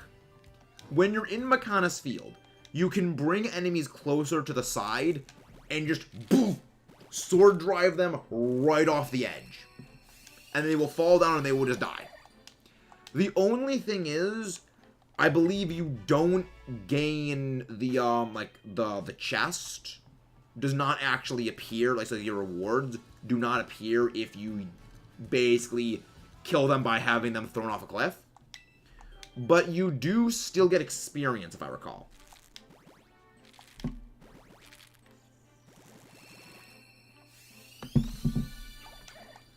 Also, did you not go out and hunt down every unique monster? Because that's a lot of affinity coins you missed out on. Which is a real shame. But, I mean, that's what New Game Plus is for. That is a New Game Plus thing. That's what I really want to play Chrono Trigger eventually. Is apparently that is like where New Game Plus originated. Wow, we're actually working through eggs quicker than I thought.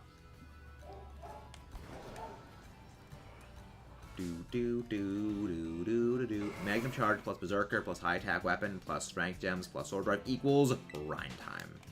No, I think it's just dead. It's just death for any of the monsters in your way. They're just gone. Yeah, like... Again, Rhine is the like, I love how even after you get, like, all the other party members, you get Charlotte, you get Melia, you get Ricky, you get Dunban, you get Seven, like, Rhine is still one of your best party members. It doesn't matter how many other party members you get, Rhine is still absolutely amazing. I honestly remember when I played, I think I was pretty much getting through, like, Tepra Cave, and I was already at pretty much max affinity with Shulk. With Shulk and Ryan. Ryan isn't really... He's so good. Like, that... I mean, the other thing that really helps Ryan is you play with him since the beginning of the game. So naturally, him and Shulk are going to have, like, the highest affinity. As well as, like, naturally, if you're using Dunban, you're naturally going to have Shulk, Dunban, and Ryan having some of the highest affinity of any of the characters. And high affinity means more chain attack damage. Yeah, affinity affects the B press prompt every time a new chain attack combo happens. So if you have, like, that's why with just Shulk and Ryan, and you have, like, very, very high affinity between the two of them, and then you can do some chain attacks, and you can get, like, you know, 3, 4 hits in, maybe even 5. And then you get Charla, well, then you just don't get, like, combos. Yes, I mean, it affects skill links, too, but you can't really use skill links at the start of the game. You kind of need to be pretty far into the game to get skill links. Ugh, no Blissey Urban Mystica reward? That is disgusting. Nope, no shiny. Greninja's being a shoe. We're over double odds on this thing, and it's still being a shoe.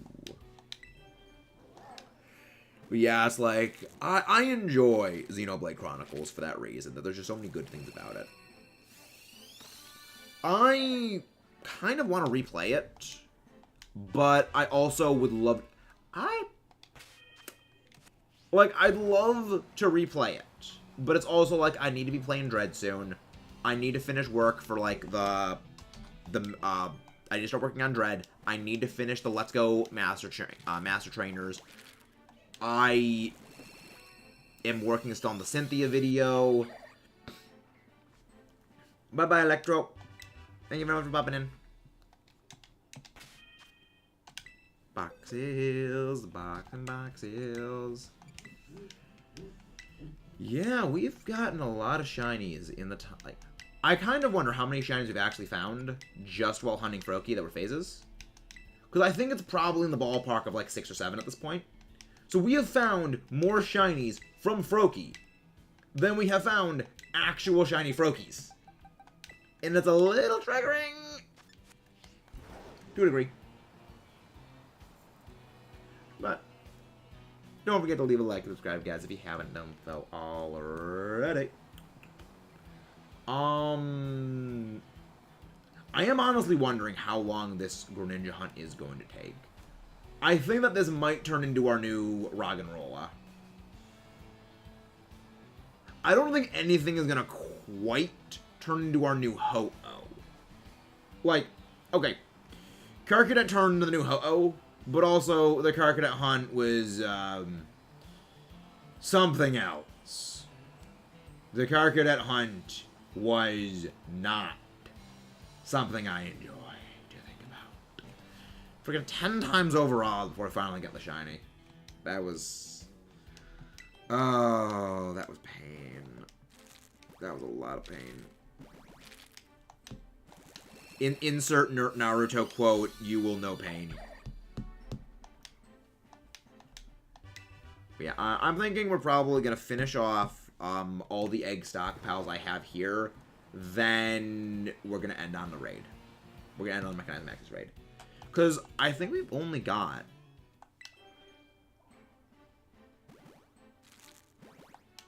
I think we're going to end on the stream after that. Yeah, that'll be okay.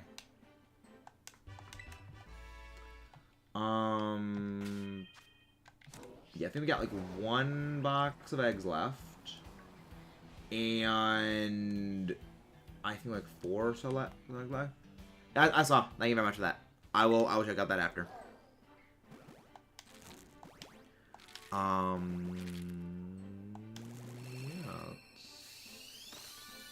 You got a 30 egg, a 30. I think they have 35 eggs left total. And a 36 in total. Happy to help. Happy to help, Ash.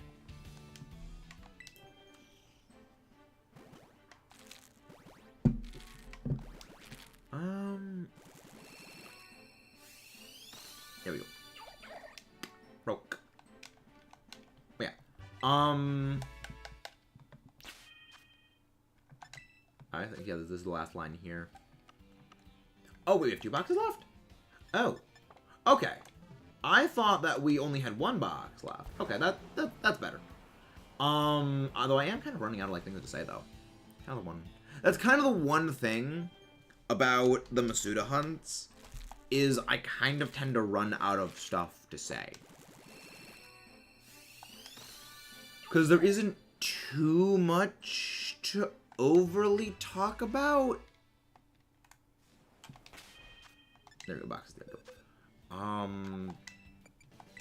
go. We all love Kayla. We all love all here. You pay for it? Exactly. Pay for instance, that is a thing. Oh, that still haunts my nightmares. So we'll end off around 1,100. We'll end off around 1,100.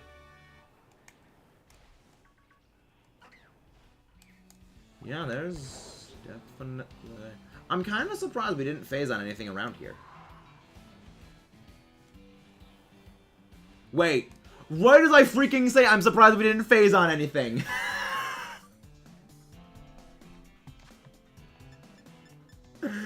No way.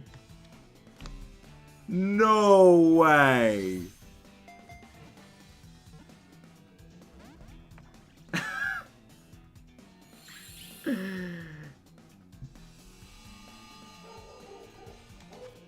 That's amazing.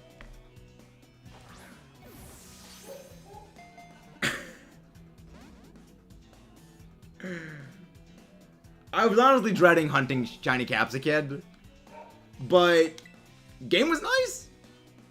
Game was nice. Again, Asado Desert freaking loves me. Let's go. And right before the sandstorm came in, Darude Sandstorm. Please have a mark. Dang. Capsicid advancing to the box. Come on, have like low speed. Low speed nature.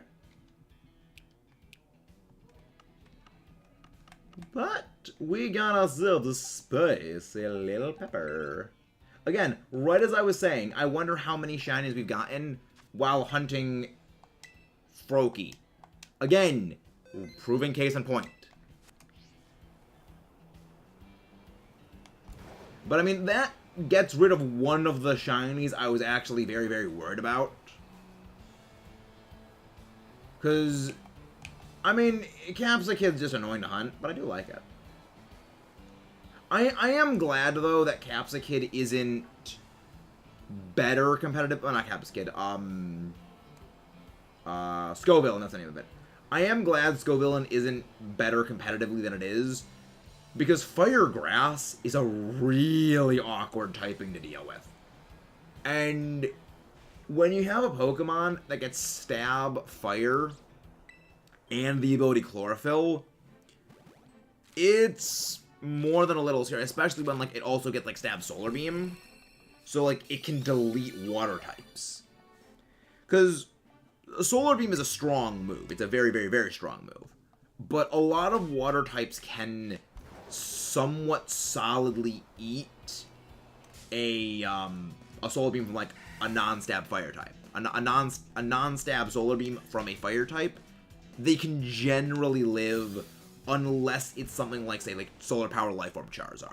Which, Solar Power Life Orb Charizard is kind of its own separate beast of a thing.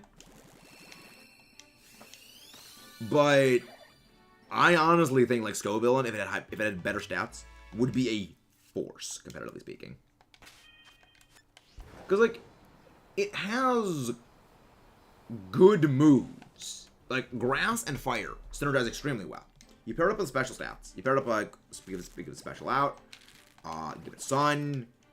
It can just freaking rip stuff to pieces. It's terrifying. I kind of feel it'd almost be best to tear it into Fire, rather than tear it into Grass. Because Grass is actually super effective against every single thing that is super effective to fire. Rock, ground, and water. So you're able to really threaten those water types with, you know, with your grass moves. You were able to really threaten those rock types with, again, your grass moves. And you're able to threaten those ground types with your grass moves. Granted, there are a bunch of ground types, water types, and rock types that are not, you know, that are not weak to grass because they have subtyping. But it still works well against like Terra type versions of those things. So like most Garchomp prefer to go Terra ground because just it gives them a stronger earthquake, and this punishes that. Though then again, Armarouge actually kind of bodies it. Because a lot of Armarouge really like to go Terra Grass. And you obviously they're Flash Fire. So you can't hit them with fire moves. Which means you kind of get by Armarouge. But yeah, Armarouge is, in a lot of ways, a bit of just... Armarouge is great. I love it. Though... Ooh, actually... I do remember there was one Armarouge set I saw that was absolutely terrifying. And it was like Weakness Policy Stored Power Armarouge. It was like Weakness Policy Stored Power Armarouge. With... like, something uses Fling to activate the weakness policy, and then it just stored power blast you into oblivion. Because, yeah, it's like -1 defense, but it's +2 speed, +2 special attack, +2 physical attack. That is every stage increase is 20 points on stored power, so 20 plus 200, so plus 6 is 240. 140. And that's terrifying. It's kind of terrifying how much power that thing can actually output, but also, I love it because I really like Armarouge. Wait, are we getting raided? Hey, Thomas Gaming 696, how you doing? Thank you very much for the raid. What were you streaming, Thomas Gaming? Hopefully it went well. Thank you very much for the raid. Mario Kart, very nice. Welcome in, raiders. If you guys haven't done so, please don't forget to leave a like and subscribe. Psychic Indeedee Terra. Psychic Terra plus Indeedee, Psychic Terrain. Yeah, that's also a lot of damage, but a lot of the time, if you're going to be running it next to an Indeedee with Psychic Terrain, you are running Expanding Force. You're not running Stored Power, because, I mean, Stored Power weakness policy is a bit of a gimmick set, but normally you're running Stored Power next to Psychic Indeedee for just, like, that ridiculous spread damage. I'm glad it went well. Very glad it went well. We're just chugging our way through our Froakie eggs. We are over double odds on this thing, and no shiny. Game is hating me. But we did get a shiny Capsicum. No, we did not beat I beat a Greninja raid. We did not beat the Greninja raid today. This was the Greninja raid that I beat with Al, like, 2 weeks ago. Is where I got the Greninja I used for this from. Because in that raid, we followed the strategy. And we were able to one-shot the Greninja easily. Even Xenoblade Chronicles Maximum Edition is released. Wait. What is Xenoblade Chronicles Maximum Edition? Please explain, Caleb. Please explain. I must know all the details. I require the details on this. Is this an actual thing?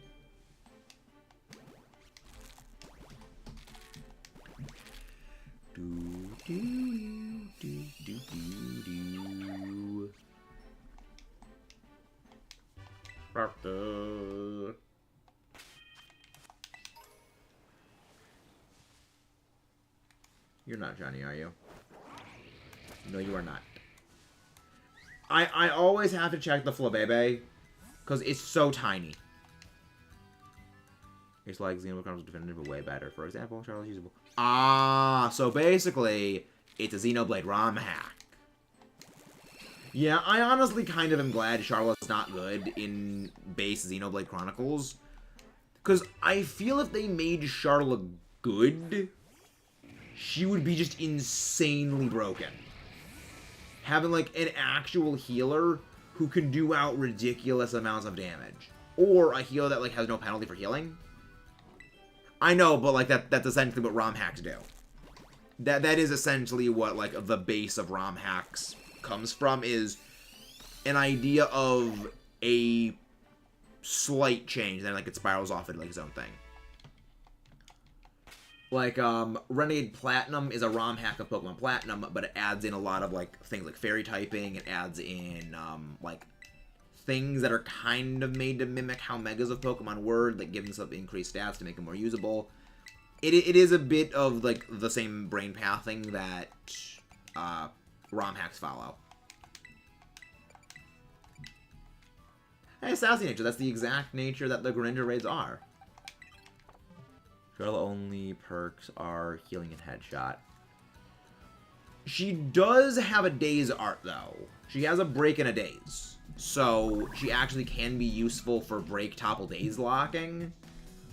But, yeah. Like, headshot's really good. Headshot's really good. But that's also kind of it.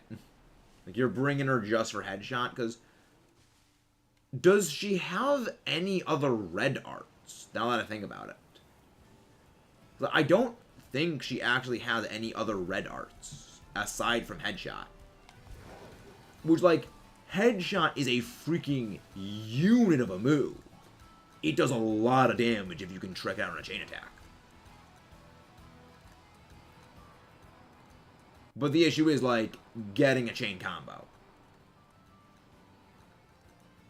She does have a aura that reduces downs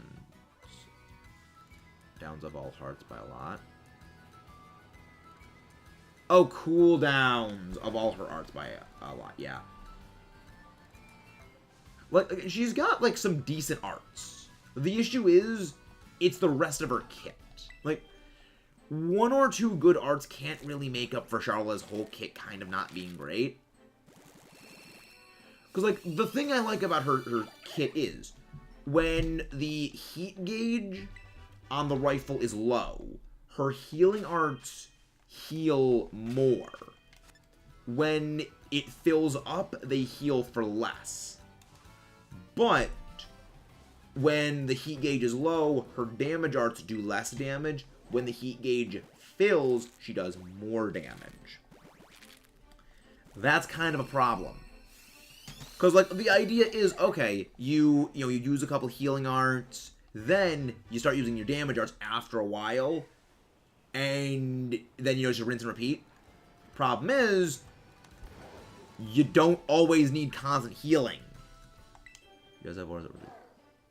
But yeah, it's like, she has, like, I know, like, a head shaker does damage, but it's a daze art, and it doesn't increase the heat gauge. But I don't think there's any others. Like, you need to use one of her arts, and then use a talent art, then use a damage art, then when it comes back around to her, then you go for headshot. Which is why she actually pairs up very well with Melia. You have an egg sandwich, level 3. No, I don't use egg sandwiches when hatching eggs. It's just I use a flame body Pokemon to hatch eggs relatively quickly, and I use egg power 2 sandwiches for collecting eggs. I pretty much collect like 200 eggs off stream.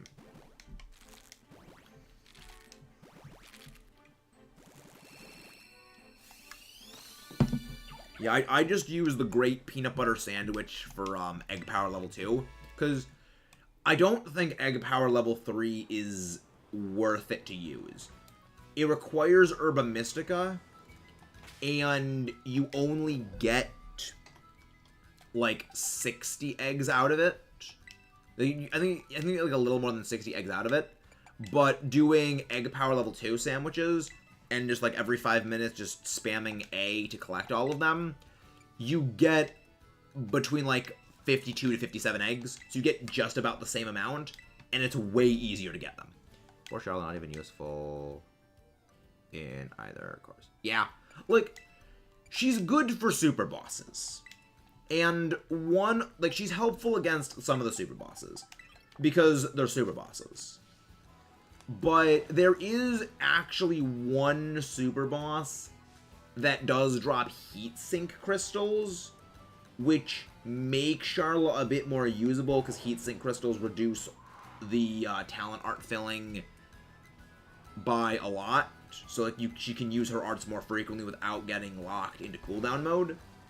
But that is one of the super bosses, and that's kind of one of the more annoying ones to deal with.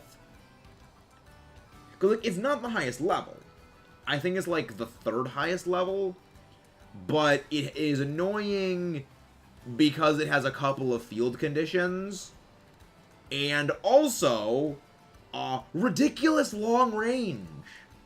So like, Thingo Pew Pew Snipey mode. Mine is so counterintuitive. He's physical attacker, but is used on ether teams, but is also used on... Wait, what's used on ether teams for? What does Rein do on ether lineups? Oh, probably aggro tank. He's damage aggro. Yeah. Well, he's not good for ether defense. I think you would rather Ricky for ether defense, because ether damage goes through ether defense. You know, it's like Pokemon with special attack and special defense. So it's like kind of using an aggron to tank special attacks. Yeah, Melia is Melia is kind of squishy. She is well, she's not kind of squishy. She is extremely squishy. But Ricky's tanky. Yeah, Ricky actually has so much HP that he will reach 9999 HP before he reaches the maximum level. So he will just stop gaining HP. After a while, like he hits the cap. But also, like, Ricky the best. Ricky the best character.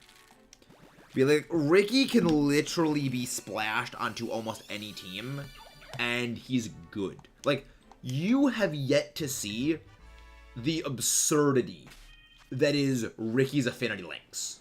Like, Ricky has one affinity link that is absolutely insane and basically makes Charlotte as a healer completely obsolete. Like, that is, like, that's a pretty deep into post-game thing, and that requires a lot of side quests, but it is insane. Isn't that good? Because Shulkrind and Shulkrind, Dunban, and 7. Yeah. I mean, 7 is a Protean. She is literally designed to go on every team.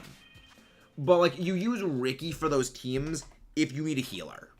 Well, like, you need a healer that is also capable of outputting a sizable amount of damage. Because, again, Say Sorry is kind of bonkers. But mostly you want to use that on, like, an Ether lineup where, like, you can inflict all kinds of debuffs, and all kinds of, like, debuffs and everything to get him to purge. Shulkrind and Dunban can't really inflict debuffs in the same way. Well, the thing is, light heal, he doesn't heal that much.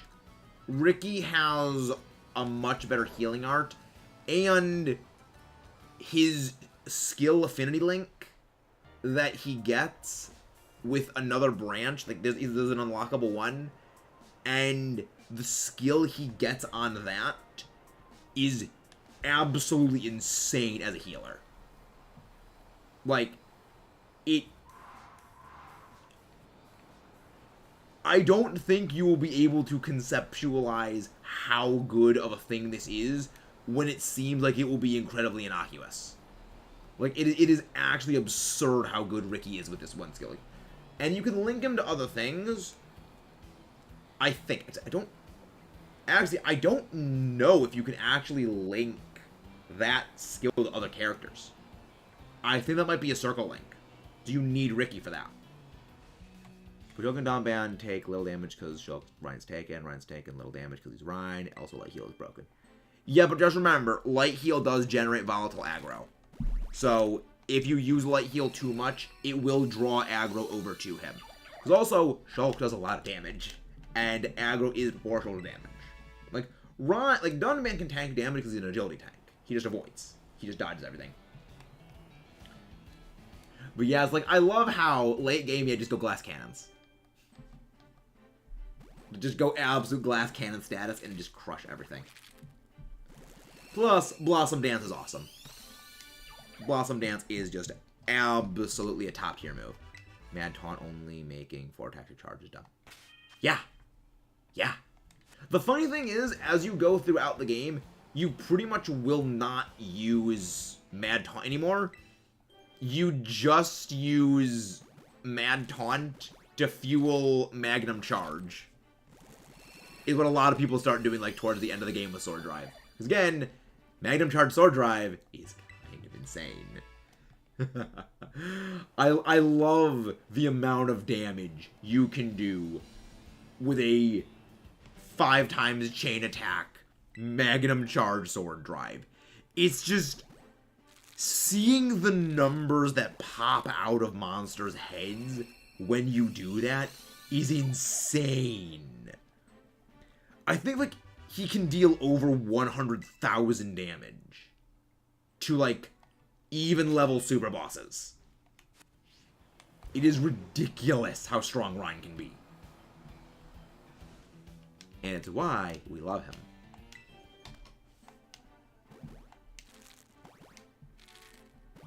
Do do do do do do do do do do do do do do do do. Hello,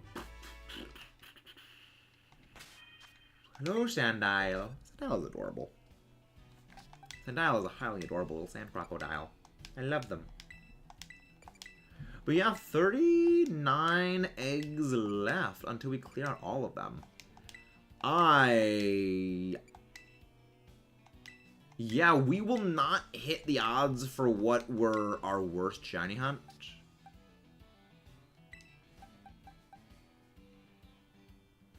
What do you mean in the length of master? What do you mean?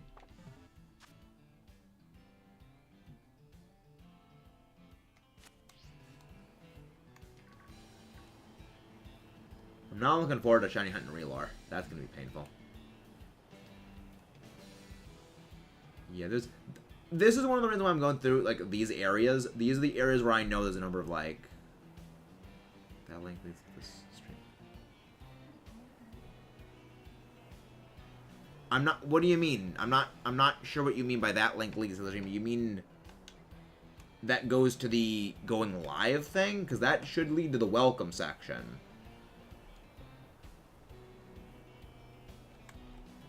That shouldn't lead to this stream. It should lead to the Discord's welcome channel.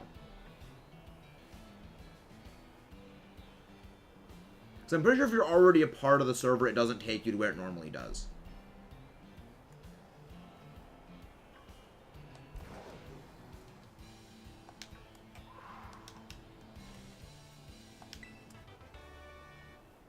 Yeah, lead to the Discord. I was like, that should lead to the Discord.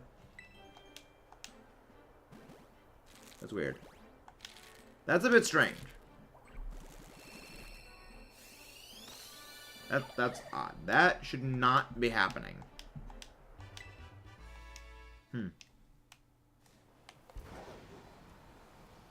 Everyone has joined the Discord through that link, so something may be going a little screwy.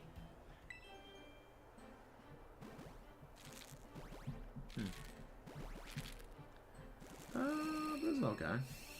We did get a shiny Capsicum today, so that is progress at the very least. I wonder... Oh, nope, we are avoiding you.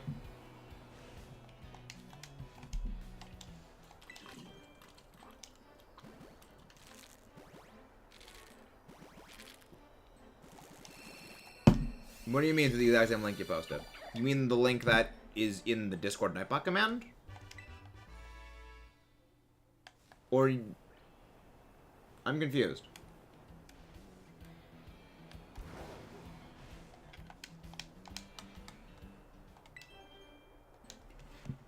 Huh.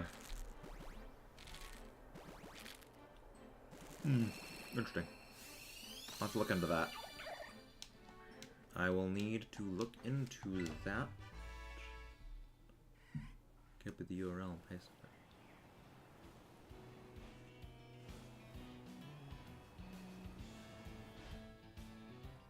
That should not copy that. That should lead to the Discord.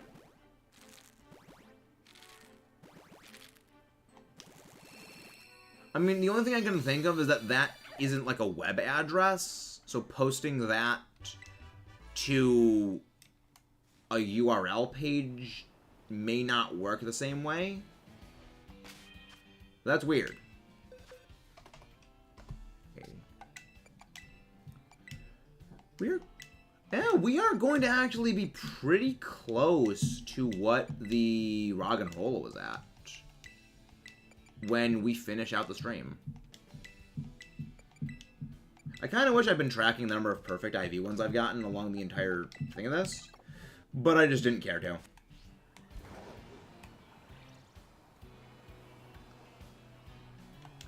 Proto-Marindu. But, like, we did get a Capsicid, though. So, I like how the dirt changes color depending on if you're in the desert or you're in, you're on the dirt path. Doesn't make sense, but okay.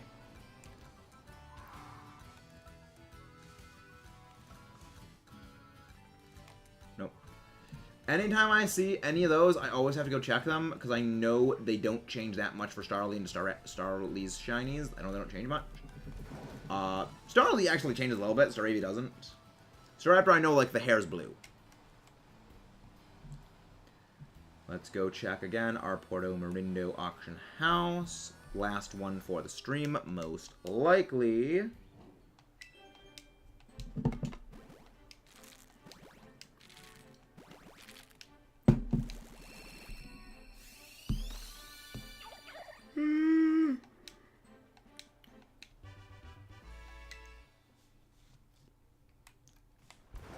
Let's see if we can get... Alright, let's see. Metal Coat, Dusk... Ugh, none of those are good. I don't need those.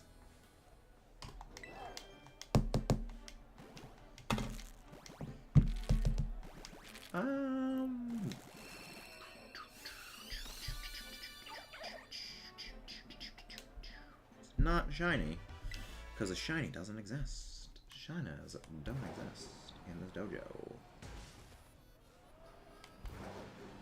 Yeah, I mean, it was a bit of a slow stream. I'm kind of glad, though.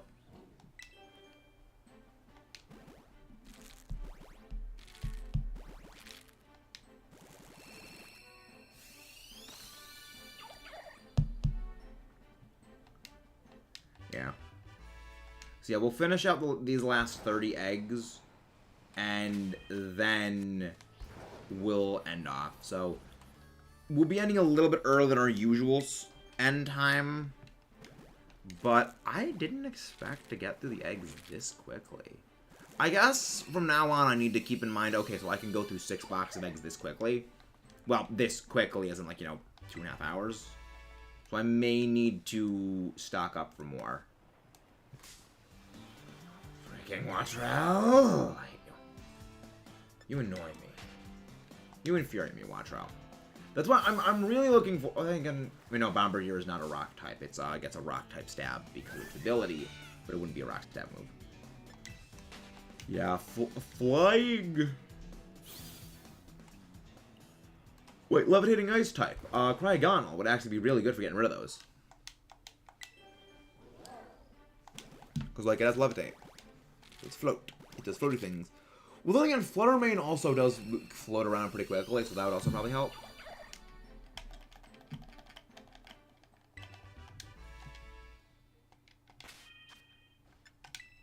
I'm gonna need to start looking for a 0-speed Sandygast. Reason for that is, when I hunt my Sandygast family, I would prefer to get a 0-speed one. Reason for that, I want to use it for Trick Room, and you want 0-speed for Trick Room. Yeah. Egg, we are almost finished with all the eggs. Yeah, I am glad those. Like, we wandering through. No, you're not shiny. Okay. Wiggle it. Do a little wiggling. Wiggle, wiggle, wiggle. Wiggle, wiggle, wiggle it. Pink Urchin, really? I don't think I've seen Pink Urchin here normally. Okay, no, not shiny. Okay, just have to check. We just gotta check to make sure things is not sparkling. Wiggle it. Nope. Nope. Hello there, Watrel. Kilo Watrel. I think at some time I'm probably gonna do like a water sandwich just around here. But that'll be on another day. Another day, another Zelda timeline.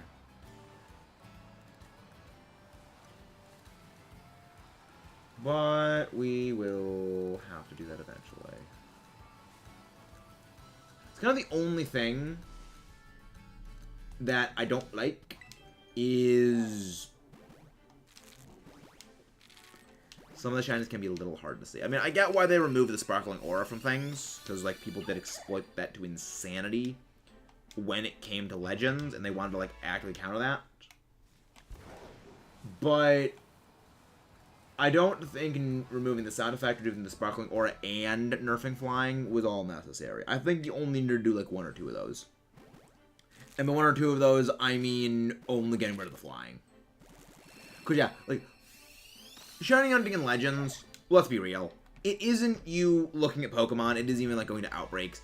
It was just going on Sneasler, climbing to the top of the highest cliff you can find, then hopping on Hisuian Braviary, and just fly in circles until that sound effect plays.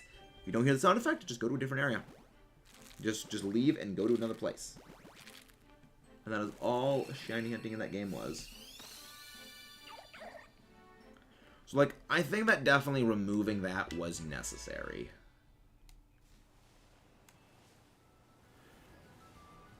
But I don't think removing the sparkling, like, removing the sound effect, I can see. You know, I'm definitely for removing the sound effect, because then, like, you can just not even be looking at the screen and hunting things.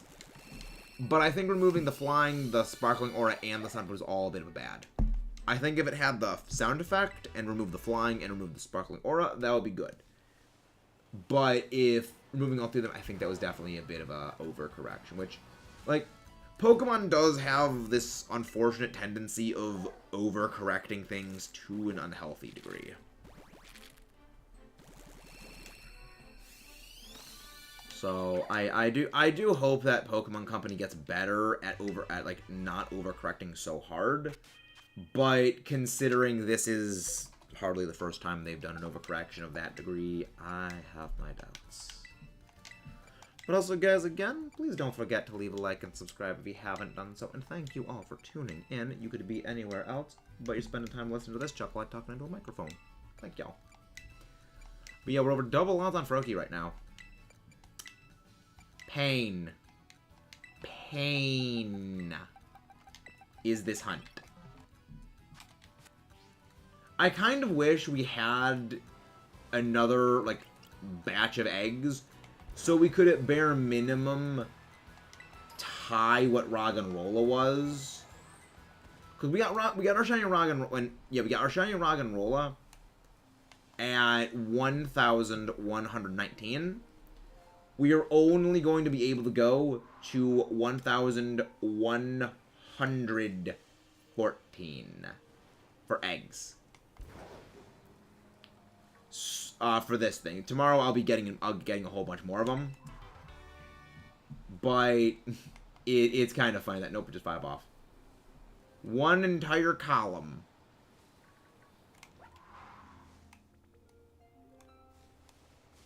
Nope, not freaking Flamigo. I mean, I like Flamigo. You're just kind of annoying. Especially competitive with your freaking co-star ability in Tatsugiri. Kind of fitting, though, that it actually is, like, right next to Tatsugiri's spawn point in the real in-game location, considering it often pairs well with Tatsugiri Dondozo. Dondozo the Bozo deserves to be smacked in the brain. Yeah,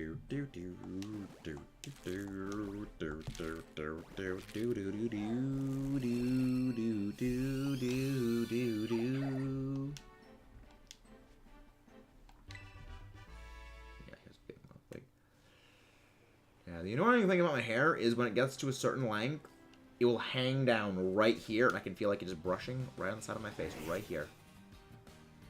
I can't, like, keep it from misbehaving. Slowpoke, you. Slowpoke's another one I'm going to be Masuda hunting, because I do want a 0 speed for that one. So, I'm not too worried about encountering a shiny of those.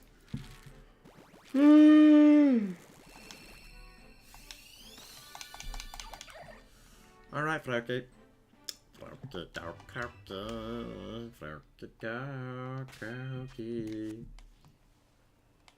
It's gonna be good when I can organize my boxes with Pokemon Home. So that way I can like make up even more space for my egg hatching stuff. So I'll keep a couple of stuff in here, like for breed checks and things. But when Home comes out, I'm probably going to be moving almost everything over to my Scarlet version as like a holding tank, essentially. And then I can just fill up pretty much 30 boxes for just breeding eggs and just shiny hunting a crap. Well, it'll probably be more along the lines like 20 boxes, like 20, 25. Depending on how many boxes I have free. Like, because as time goes on and we accumulate more and more shinies, there will be less and less and less and less and less space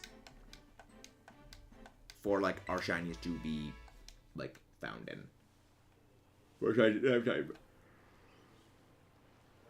There will be less space for the eggs to be accumulated in. There we go.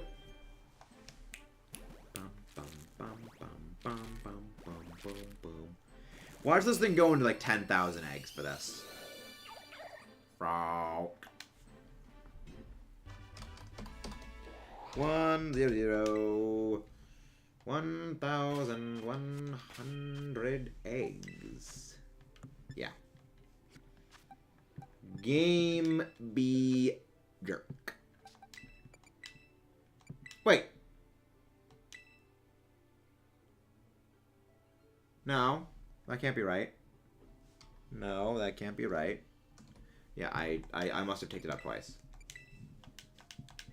Yeah, because I go in increments of times. I go in increments of 30 for these boxes, so I know if I've miscounted.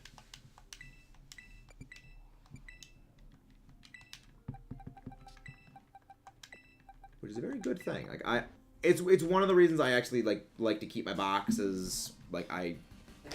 It's one of the reasons why if I ever go and I get like a couple of eggs are left over, I don't actually go and hatch all of them, because I like having my like the numbers be on like nice round numbers of multiples of certain things, so I can mentally keep track if I've missed anything for cases like that.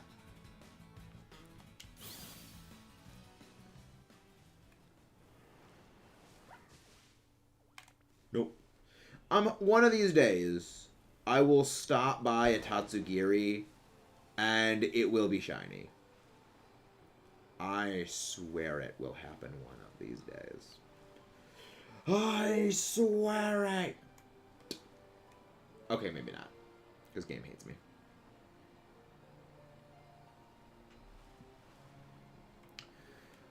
But...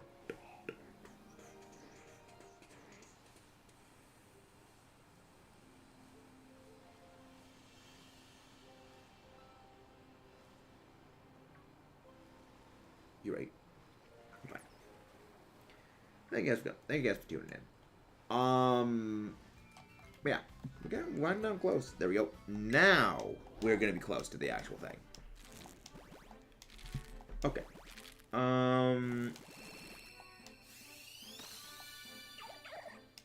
Actually, I don't even know what I'm gonna do the rest of the night. Like, I'm probably gonna just like take a nap later tonight, so I can go to bed. Actually, no, I still got a plan for Draft League. Probably going to plan some draft with my friends, then like take a nap, because I slept like crap last night. We've been getting absolutely hammered by wind lately, like wind and rain. So like the wind throws the rain against like the side of the house, and it's so loud I can hear it. And like it doesn't necessarily wake me up, but it will keep me awake. And I don't sleep very well. I sleep very poorly. So I will like wake up in the middle of the night, and that will keep me from falling back to sleep. And I have this annoying habit of if I wake up, I really cannot fall back to sleep. Unless it's like I lay in bed for like 2 hours and then I fall back to sleep. So that was like I wake up in the middle of the night at like 4. Then the soonest I will be able to like wake up and be relatively rested is like 9. And it sucks. But that's what life with insomnia is. But yeah, you get used to living on less than like 7 hours of sleep a night. You get used to it. Not bag.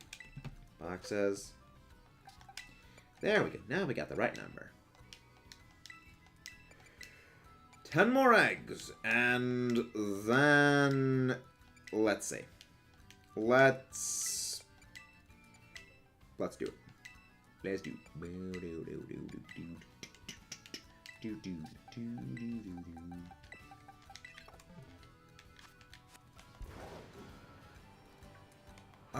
shouldn't...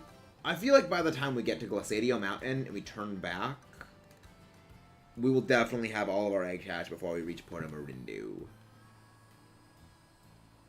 I don't know why I like following these walkways when it comes to my egg hatching. I think it might just be because it keeps away, like, wild Pokemon. They don't spawn here as much.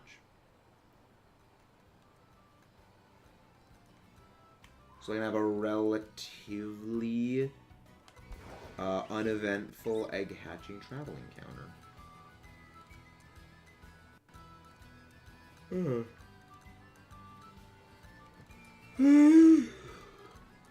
But yeah, I watch it just be like in 10 years of Paldea, there's just gonna be a like 1 foot wide, 3 foot deep like ditch in the middle of the roads just from this frickin' Miraidon.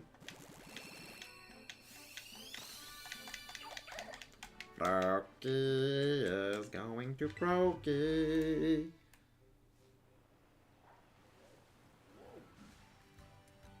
Nope.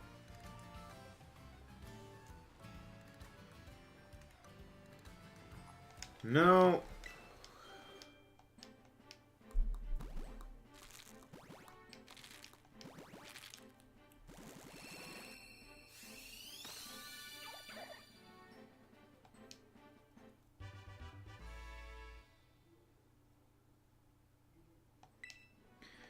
Game is being annoying.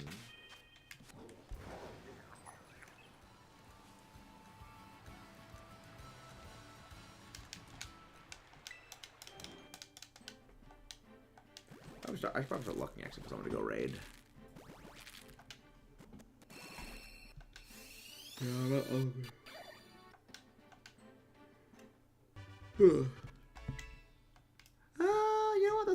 We'll go raid them. We'll raid them.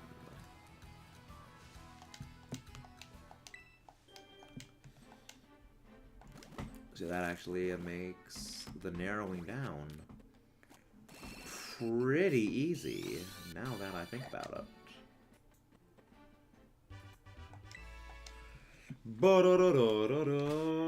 It's not sparkle. It doesn't sparkle. This thing wants to be a shoe. Alright, last 5 eggs. Alrighty, this is gonna be delightful. Delightful.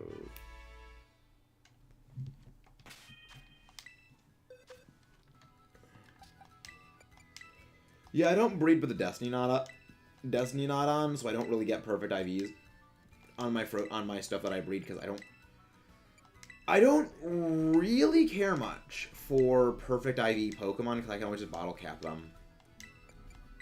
Though I do care for minimum speed things because those are very helpful. Yep. Last ones.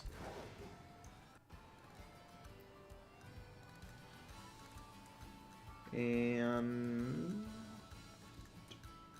there we go. And now we turn them back.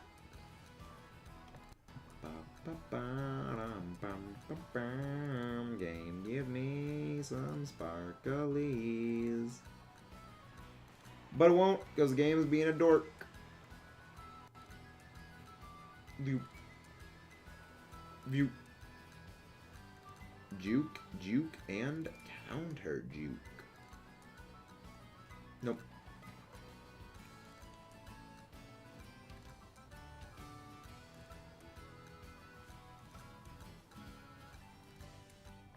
Yeah, but actually hatch it before we can get there. It's like it's a good circuit to go traveling for hatching stuff because it also works like I can just pace myself when it comes to Porto Morindo stuff because the way that the auction house resets.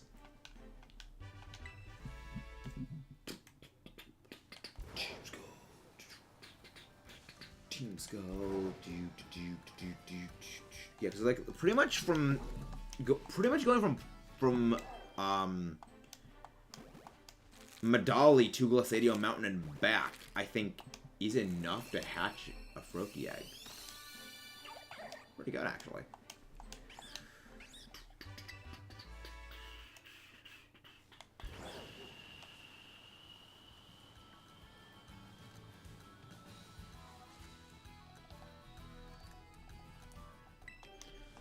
Come on, give me my freaking shiny game.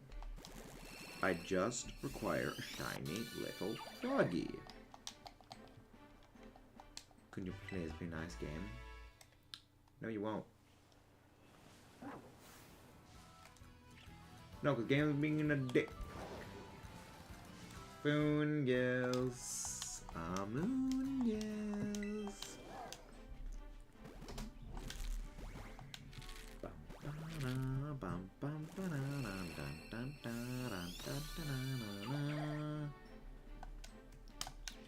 But yeah, we are going to have officially tied our worst ever Masuda hunt. It is seeming that way. Unfortunately for me. But hey, that's just the way that the cookie crumbles.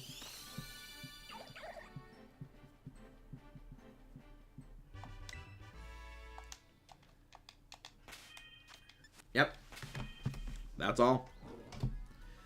Alright. With that, we're going to go on a mechanized Maxis raid. Thank you all for tuning in. Again, guys, if you haven't done so, please don't forget to leave a like and subscribe. And after this raid is over, please don't forget to go watch some of our other recorded stuff and things. I have a feeling you guys will love them. And let's go on a mechanized Maxis raid, everyone. Let's go.